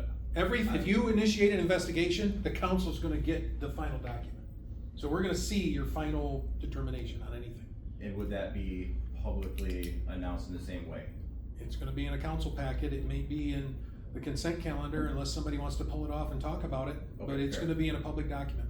There's the Public opportunity record. for the fairness, that's what I wanna make sure. Yep, absolutely. You know, follow along and then talked earlier, about a section where the complaint was actually filed in bad faith, I leave that to you. To me, that's a subjective judgment that the board makes. If you think it's dismissed for having no merit because it was sent in bad faith, then say it. So I make the motion. I move we dismiss this as having no merit because it was submitted in bad faith. That's a motion. That's, that's something you can act on. We can't add it to the actual. I don't think it needs to be. I I don't think it needs to because I don't wanna limit you. I don't wanna have anything that you might do it in bad faith. Who knows the reasons you might come up with for dismissing something or not acting on something. That's up to you as a body. I mean, we have to leave, I think it's really important we leave a substantial amount of discretion because you're a citizen board, and the purpose of having a citizen board is that over time, your decisions would create the overlay of what the ethical standards are for the city. Yeah, I only bring that up because I'm trying to potentially preclude somebody from filing a frivolous complaint, that's all. You know what? Hey, you know what, if we find you file a frivolous complaint, we're gonna call you out that you filed this in bad faith. You can still do that. Okay. You do that, as he just said, as we just discussed, you're gonna take an action, the council's gonna see it, it's gonna also be published in your minutes, and then it'll also be in the council's packet. It's gonna be public. Now, does that mean a lot of people see it? No, because not everybody reads the council packet, but if somebody wants to, they can find it. It'll be up to the council to determine how to get that out publicly during a council meeting. That's the fairness that I was asking for. The last thing I had, hopefully we don't jump off topic, is I think relatively minor. In that section G you just talked about, number 1, where it's completely changed. I think your intent is that there are 2 separate notifications that go out. It's not explicitly stated, but then you say both notices. Is your intent that we send one to both people individually or together, or you're leaving that to us? Help me out, tell me where you are. You in G1? G1, yes. What's line? Get me close.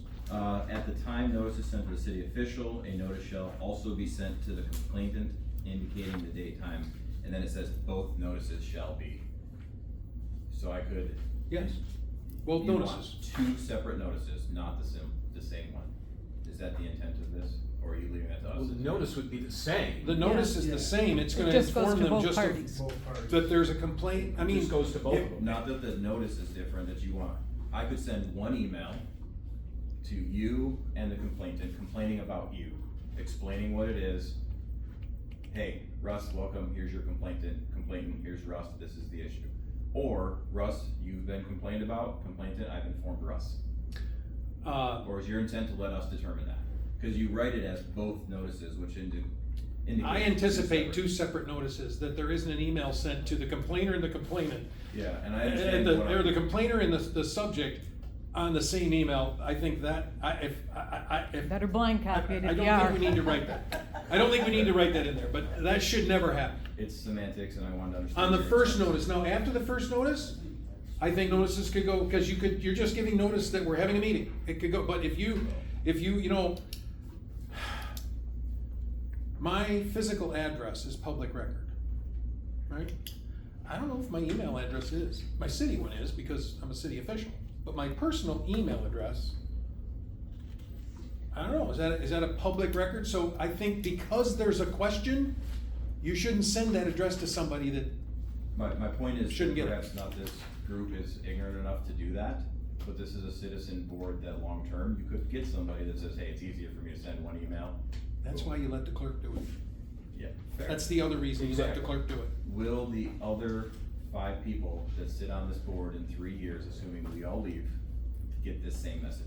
They'll read this as it's written and interpret it in their own ways. That's the only reason I was asking for that Yeah. understanding. Well, and all I can tell you is there's in everything you do with the law in the city anyway, there's always a point where you just have to do things on faith.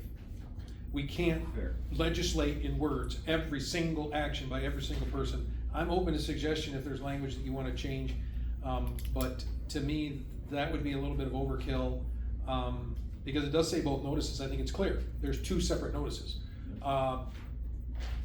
That I don't see how that can be. Now, that doesn't mean somebody couldn't make a mistake. They could, but I guess I would. I was just trying to understand your intent. I'm okay with what you've explained, I understand. Okay, cool. And then the only last thing is I do appreciate as the public comment in that the changing of section 8, I think that was well rewritten from what it was originally. Mhm. Which will be moving to use of information as here's mine. That's all I had. Any other questions from the board? I certainly have comments to make at the appropriate time, but I have no further questions. Seeing none, we'll move on. Thank you, Mr. Mayor. No problem. We'll move on to, item number 8, the liaison report. We may want, we might wanna back up and approve our minutes. We skipped Oh, item 5 my on the agenda. apologies. Thank you. Still getting, the hang of it, so we'll go to, item number 5 and approve the minutes from the, Board of Ethics meeting, April 11th, 2023. All in favor? I would move. Move, sorry. I would move that we approve the minutes of the regular Board of Ethics meeting dated April 11th, 2023. Second. All in favor? Aye. The meetings have been approved. So back down to item number 8, I believe. Mr. Chair, Yes. I believe there were still some additional comments that wanted to be made by some of the board members, so you'd actually still be, Would be under new business for comments? yeah. Well, I have a question. Is there some sort of formal action that we are to take, if we support this and recommend it to the city council? Do we take a vote on that? If we oppose it, do we take a vote on that? Is there some formal action on this document that we are to take? I would think so. I'm sorry? I would think so, yes. Okay. Well, certainly I have, at the appropriate time, I have comments in that regard. I think you're probably at the appropriate time. Okay. Go ahead if you have comments on Okay, it. well, first of all, I think it's important to get some institutional memory out there that not all of you have, that several of us in this room do have. And I think it's first of all important to understand how the ethics board in this ordinance originally came to be. Approximately 25 years ago now, it hardly seems that it's been that long, but there was a situation where our police chief and a city council member at the time were dating, and the city council member owned an establishment here in Mason that had a liquor license. And the law indicates that the chief of police, who has the enforcement responsibility of the liquor laws, should not directly or indirectly have any interest in an establishment that has a liquor license for obvious reasons. Well, the city council member and the chief of police, knowing that, went ahead and got married on the sly. And it was only because Dawson Bell of the Detroit Free Press, who lived here in Mason at the time, broke the story in the Detroit Free Press, and the, of course, police chief ended up resigning, as I believe the city council member did, and that resulted in the ethics statute or ordinance that we now have. And Mayor Whipple said something that I don't necessarily agree with. He says ethics is subjective, and I don't necessarily agree with that. And the reason why I don't agree with that, if you look at the prohibited conduct here, the prohibited conduct in the current ordinance is very clear. And the kind of conduct that is prohibited is that kind of conduct which would inappropriately influence the decision of a city official in their duties. They can't take gifts. They can't, let me get to those provisions here specifically. They can't take gifts. They can't accept preferential treatment. They can't use insider information. there can't be a conflict of interest, and the conflicts of interest are specifically listed in here. We know with clarity exactly that kind of conduct which is prohibited and which would be ethically inappropriate because it would impact the way in which that city official does their job and makes their decisions. That's what ethics is about.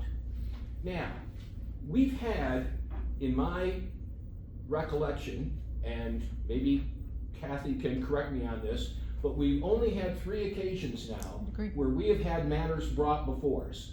The first time was, and I don't say this to embarrass him, but Mayor Whipple and his father were in a local establishment, and there was a little dust up there, and somebody actually had the temerity to file an ethics complaint against the mayor based upon what had happened that day. And it was clearly inappropriate. There was nothing in what had happened on that occasion that had anything to do with ethics. The second time we got a request was when Councilman Clark, who was heavily involved in the Sun-Dried Music Festival, and because of his interest in that, came to the board asking for an advisory opinion as to whether or not his involvement in the Sun-Dried Music Festival created an improper conflict of interest. My recollection is that we determined at that particular point that it wasn't. The third time was the most recent complaint that we received. People have this perception that ethics involves bad behavior, and if a council person acts bad, we need to punish them. That's not what this is about at all. It's about making sure that those people who are making our decisions are making them properly, and that they are not being improperly influenced in any way. And the current ordinance specifies those things. There's nothing subjective about them. And the only way that this ethics ordinance is going to become subjective is if we make it subjective. It's currently not subjective. The prohibited conduct, in my mind, is very clear. And if we want to change that to add what is being proposed, we are going to make it subjective. And that, in my mind, is a bad decision. Now, let me say this. Apparently the proposal that's currently put in front of us is significantly different than what I read or had in front of me. And so it's somewhat difficult for me to have an opinion as to what is now currently in front of us, because it's significantly different from what I had first read. But the point is this: ethics has to do with making sure that our city officials, particularly our elected city officials, are making decisions based in the public interest, not in their own interest or in their friend's interest or their wife's interest, that they're making these decisions based upon the public interest. And I think we have clearly set out in the ordinance that now exists objective criteria to determine what the ethics are, and to change it, to try to bring into the ordinance bad behavior by a council person, or because they express an opinion that most all of us might be offended by, to say that we should discipline them it makes no sense to me. We should be making sure that our public officials, that our city council persons are making decisions, again, based upon the public interest and not their own and anyone else. And to try to tweak this and change it and to make it subjective is a huge mistake in my opinion. Anyone else? I guess I'll dovetail a little bit on what Bill said.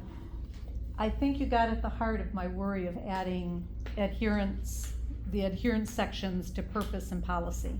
because I do believe it makes it more nebulous. I went back because Mayor Whipple was correct when he said policy was a little more specific. But I went back and reread it, and some of the things are like loyalty to public interest. That's pretty subjective. It's not as well defined. Acting in an honorable manner, again, is another subjective piece. And so I appreciate all the changes made, and I do think they brought some clarity, but I think I still have problems with, I or Jane K, which were added. I understand the reason for doing it. I just think it takes it from a more narrow scope to a more nebulous, our decision on that. And I don't know if that's what the city council wants out of this or not, but it sure opens up a Pandora's box, I believe. Anyone else? Mr. Chair, you don't have a motion before you, so could I ask a question? Absolutely. My question is, should we delete the purpose and policy sections now? What is the point of a policy section if it's not held as a standard? How would you interpret the policy section if it's not, let's say the purpose is not part of it, the policy section, if it's part of prohibited conduct, okay? Then it's clear how you would interpret it. You would look at it and you would determine, is conduct within these ramifications of this policy, and is it violating it or not? But if it's not part of the prohibited conduct, and I mean this as a sincere question, how would the board interpret the mere existence of that policy section? What good is it? What is it? Does it serve a purpose for you? Does it help? Would you like me to respond? Anybody respond? I'm asking, well, you and Commissioner Dean, who were the two that had the most concern about it. Well, a couple of things. First of all, and I'm asking this because I'm drafting this and I wanna make it something we all can deal with. First of all, in many laws, statutes, ordinance, there's always a preamble. There's an effort to, as it does here, to attempt to justify what it is that we're doing and why it is that we're doing it. And that's essentially the language. And it's very general and it's very non-specific, and it's Mom, America, and apple pie. And so if you think that this preamble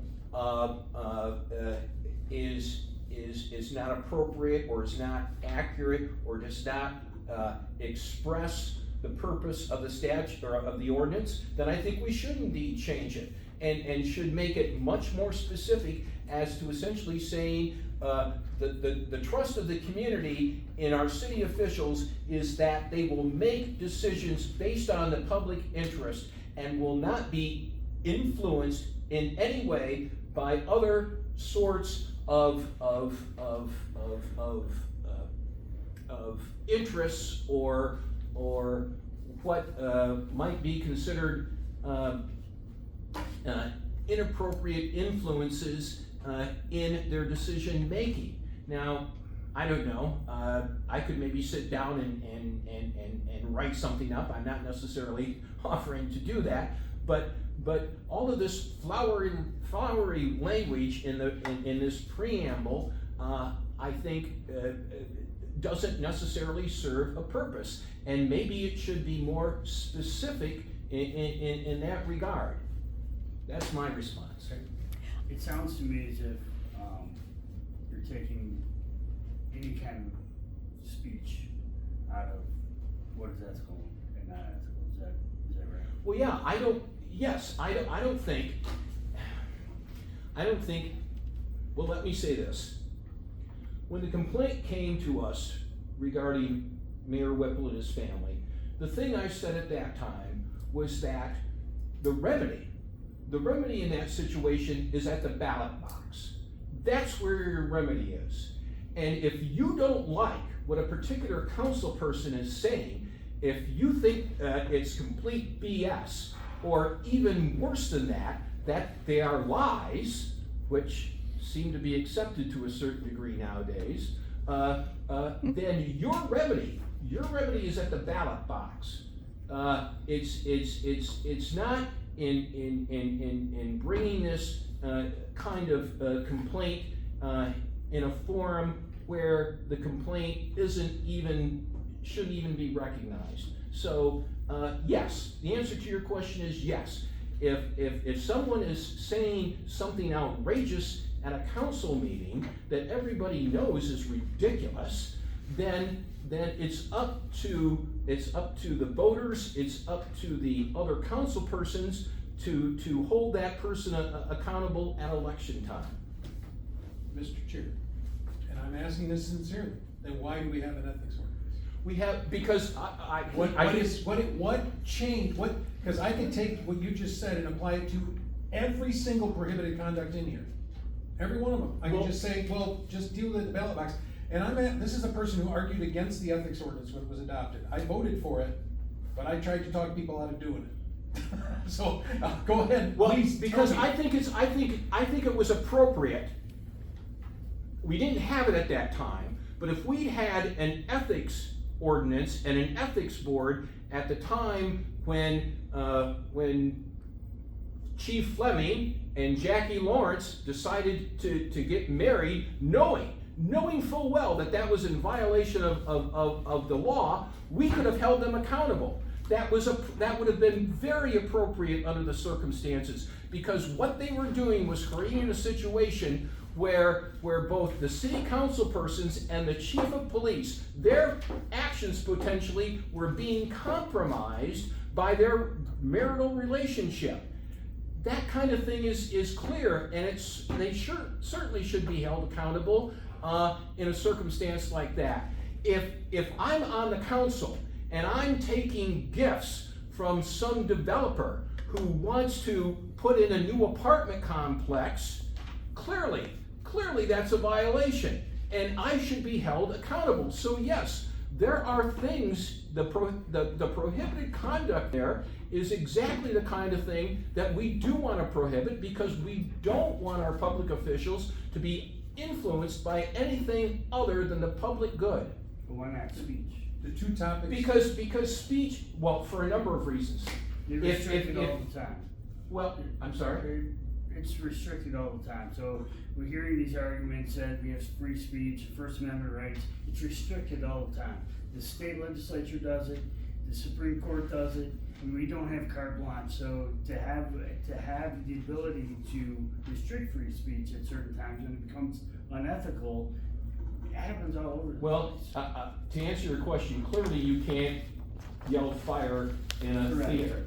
But for a council person to make statements that in their opinion that the community is racist or white supremacist, that's their opinion. And they may very well have facts in their knowledge that in their mind justify that. Now, everybody else may disagree with that. Everybody else may think our community is great and welcoming and open and diverse, but the point is it's opinion. It's opinion, and to attempt to correct people or to hold them accountable or to discipline them because most everyone disagrees with what they have to say. No, we should not be trying to hold those people accountable. We didn't hold them accountable. I agree. That case. But the thing is the changes that are being proposed here opens that door in my mind, particularly, and again, it's, which change? Which change? Well, I have to ask because I don't know which change. Again, well, because I'm a little concerned that you're still basing your comments on the wrong version of the word. well, not necessarily, and let me find it here. It was the other two provisions that spoke to the purpose and policy. Kathy made mention of those. The purpose, forget the purpose. I'm gonna take purpose out. That's not gonna be prohibited conduct, because I agree with it. Okay. But the policy, I'm kinda curious, is it something in the policy that you're concerned with that you think is crossing the line? Because I'm gonna be honest with you, I'm completely torn. My next move could be just to repeal this whole thing. Because what I'm hearing, and I'm only hearing from a couple commissioners, so you're gonna make your action and that's gonna decide how things are handled, but I'm really, because I've never had this discussion with you before, so I'm really curious as to where the particular concern is that you're. Bill, I think you're on page 4 at the bottom, the 4th page, what you're referencing, if I understood you. Well, yeah, that's what. What section and paragraph? That's what references the policy, but really, You're he wants talking to about talk about the section policy. 2102? That's 2102 policy? 2102 is Is that where policy. your concerns are? And it has to be in number 5, because it's the only one that changed. Well, again, those are statements that everyone else has been talking about here are aspirational, and again, I don't know. To me, filing a complaint that says that a city council person was not respectful, was not being honest, fair, impartial, and respectful towards other persons because of a comment that they may have made. And then we've got to try to, and so let's say that they do that, Russ. Let's say that a complaint is filed, is that this council person said this about another council person. It was disrespectful, it was dishonest, it was not correct. Now, a complaint is filed. Can I ask you a question? What you're addressing with Mayor Whipple is something that's been in there since the last time this was approved. Are you saying take that section out as part of this amendment? I'm just trying to understand what your recommendation is. No, I don't know that I'm necessarily quite there yet. What I'm trying to do is to address a question that if we have a provision that says a complaint can be filed based upon a violation of the policy as set forth in section 2102. I thought we already determined you were gonna pull that out. The policy is gone. So. Or, I'm sorry, The purpose. The purpose is gone. The purpose is gone, not the policy. Again, we're talking about 1025. Tell me in 1025 what you don't like. It's the only part of the policy that changed. And if you're saying that the policy is going to apply generally, then it at least is logical that some portion of it could be prohibited conduct as well. But if you don't want it, I just want to understand what you want to change. Is it the word comments? Is that it? Is it adding comments that makes it cross the line? Or do you just think that everything in respectfulness, for instance, for an example, should not be considered prohibited conduct, but should act as a guide for you in an overlay on the other aspects of prohibited conduct? I think attempting to make conduct prohibited conduct, to say that a violation of the policy in section 2102 should be prohibited conduct is a mistake. And the reason why I think it's a mistake is because when you talk about, and there's of course there's five different things that are listed there. But if you, and I just used number 5 as an example with regard to respectfulness, okay? Now, if we have a complaint filed of someone complaining that a particular council person wasn't being respectful, and that complaint is brought to us, we now have to investigate that. Now, I can't imagine. Do you? I don't agree. A complaint should say, I believe that we'll use a council member. Council member so-and-so violated the ordinance of respectfulness because they did this, and this, and this, and this, and this. That's the complaint you're gonna get. If you got a complaint that just said a council member was disrespectful, I would hope you would just throw that out and not even bother. But if they give reasons, now you've got reasons, and even if you read the reasons, you say, well, this is ridiculous, we'll throw it away. You don't have to do anything. Well, the other thing that we're doing too is that we're an advisory board. Exactly. Right? So we're not instituting any kind of teeth or punishment or anything else. All we're doing is writing a report and making a recommendation. Bill, my concern is, I think, City council's making. I know you've been on this board as long as anybody, or maybe Kathy's been on the longest, and you came on after. But the two specific issues that you brought up about council members, the police chief and what was the other one? Well, it was your situation that I spoke about, and then No, also no, no, Leon, when you brought up that word that you thought would be ethical violations. You said if the police chief and then there was Yes, another one. yeah, well, no, I don't think there was another Well, one. the police chief's issue was actually a criminal violation.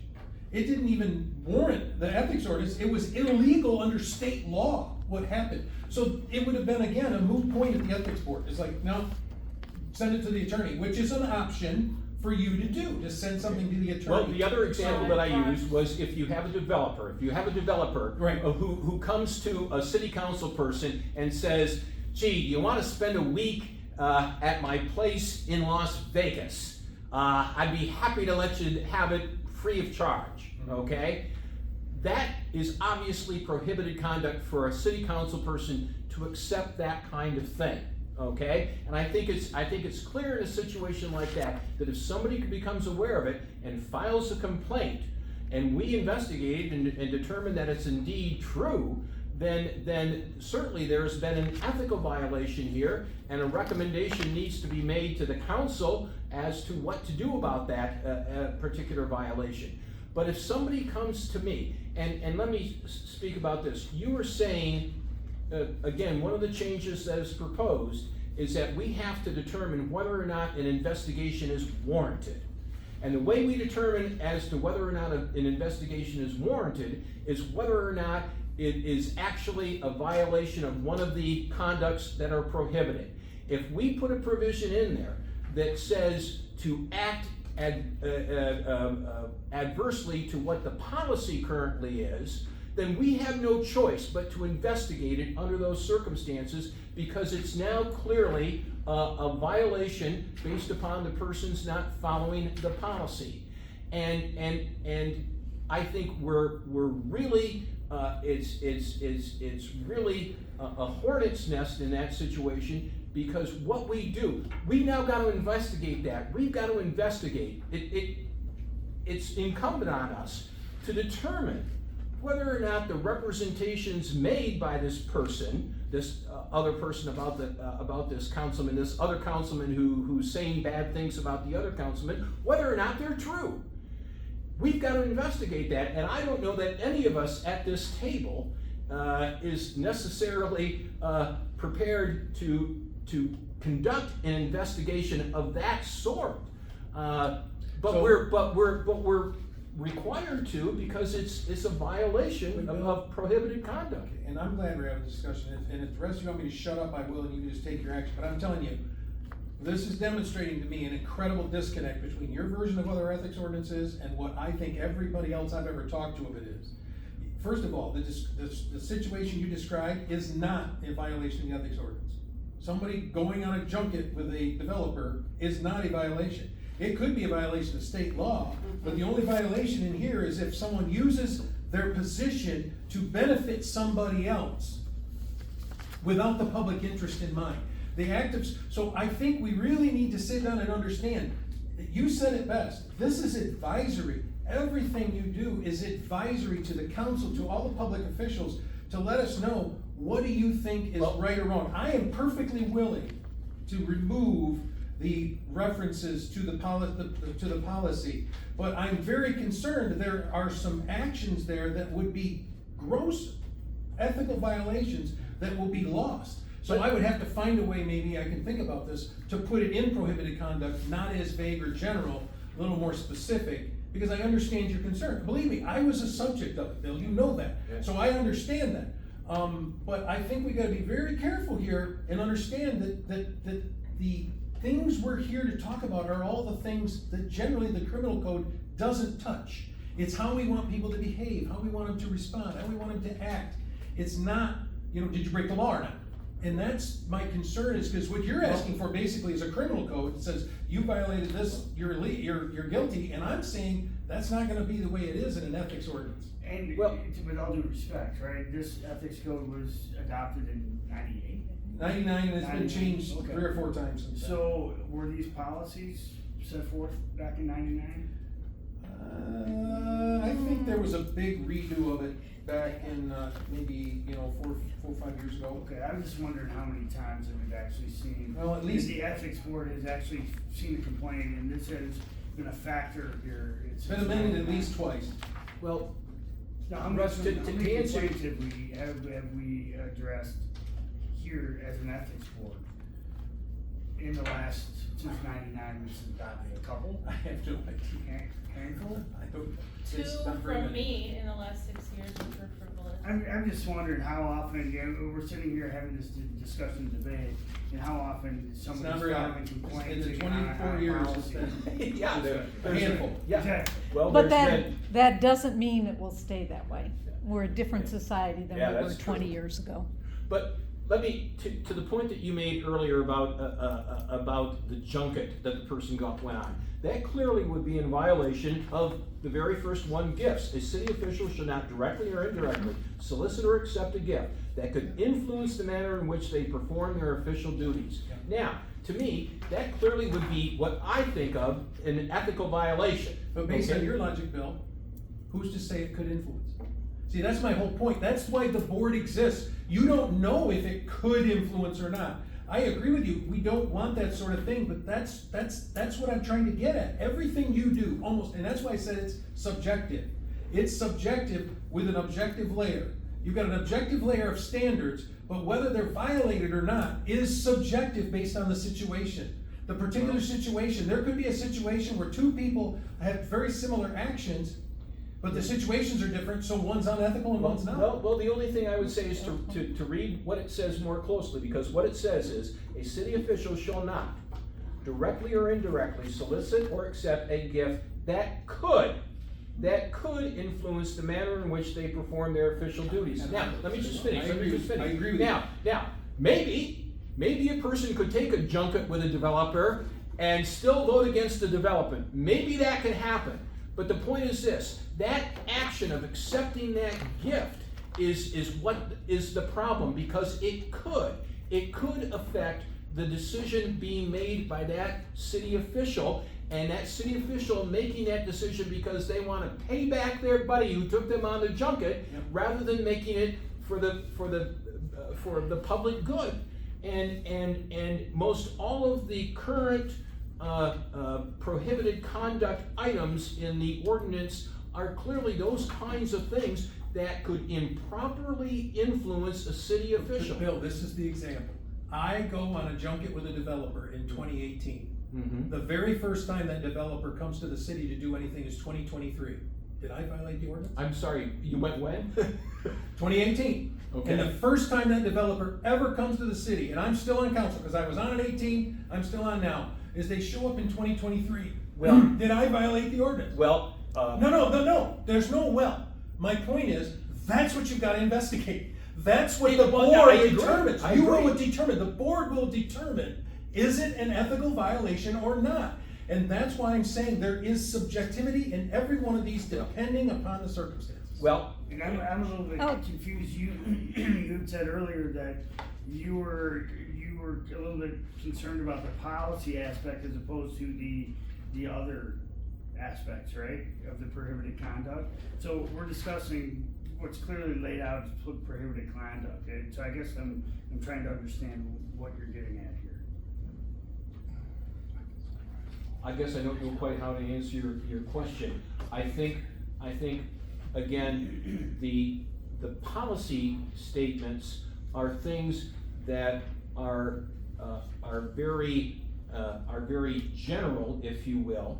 Let me go back to that. Preamble. Policy statements, you're Uh, arguing. I would accept that. And I would Public interest. City agree. officials are They're done- guiding principles. Guiding.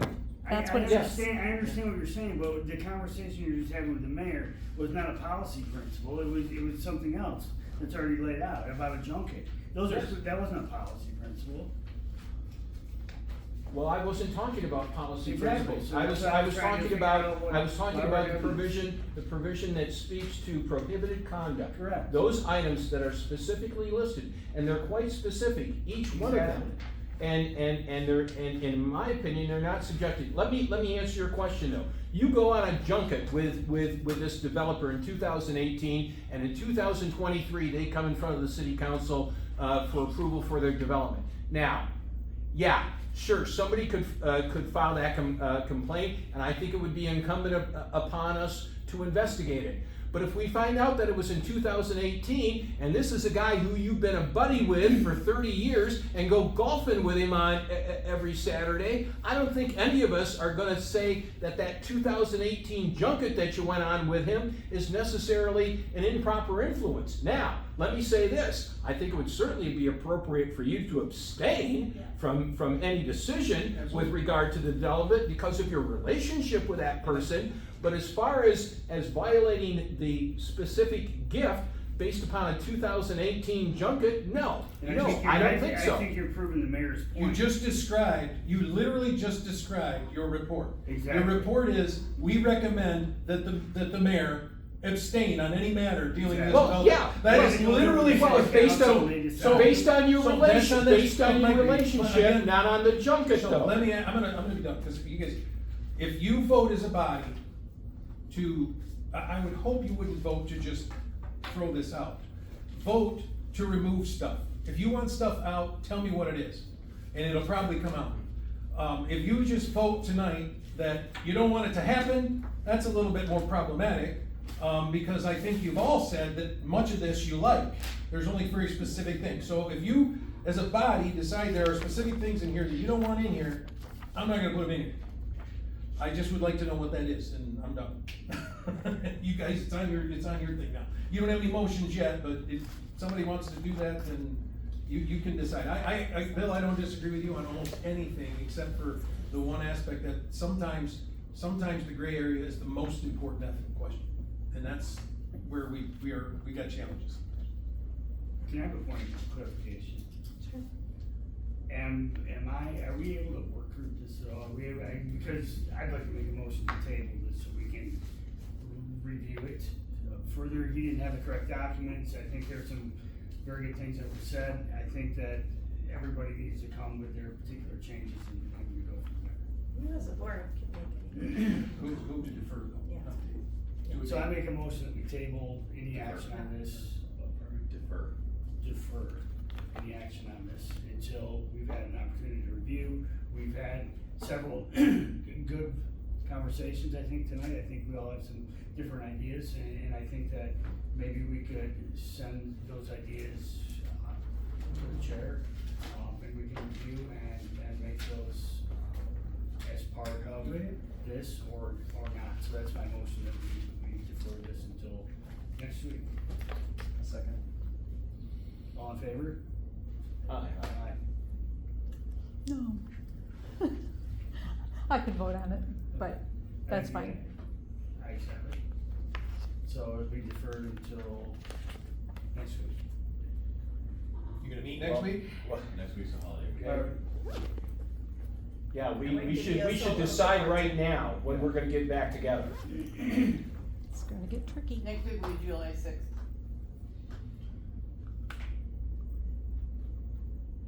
Well, I think the sooner the better that we can get these changes and get them over to city council so they can take care of this. Mr. Chair, if I could just make a suggestion, could it be the week of July 10th? So we're not conflicting with the 4th of July holiday Absolutely. and stuff. And I Do I need would to have to make get another it packed motion out and to do that? everything, so.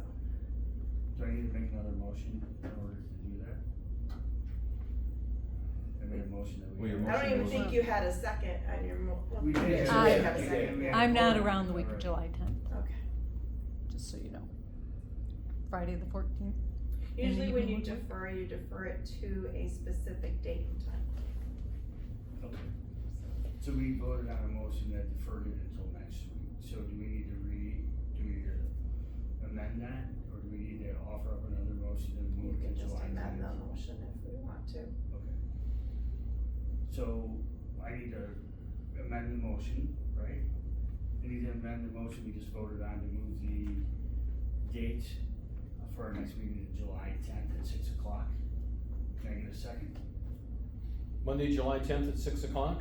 Isn't that what we suggested? I just said the week of July. Oh, July 10th. So what's the Thursday, the 13th or 14th? So can I amend your motion? Absolutely. My motion will be to a time the clerk determines with us that is available, which will be the week of the 10th. Not specific to a date and time, because we're gonna sit here trying to determine who's got a doctor's appointment, et cetera. I don't know if but I think we should leave it in Sarah's hands to coordinate, find the time to not exceed 3 weeks, something along those lines. Well, assuming that we'd be meeting at 6 o'clock, I could meet any evening the week of, the 10th, although I certainly wouldn't wanna do it on Friday. So Monday, Tuesday, Wednesday, Thursday at 6 o'clock, the 10th through the, 13th, any of those days would be fine for me. So it's a second Matt's motion to leave it up to the clerk to determine, the best date and time, on the week of the 10th. All in favor, say aye. Alright, Aye. Motion carried. I'm sorry, I'm not sure what that motion was, to be honest with you, I didn't even vote.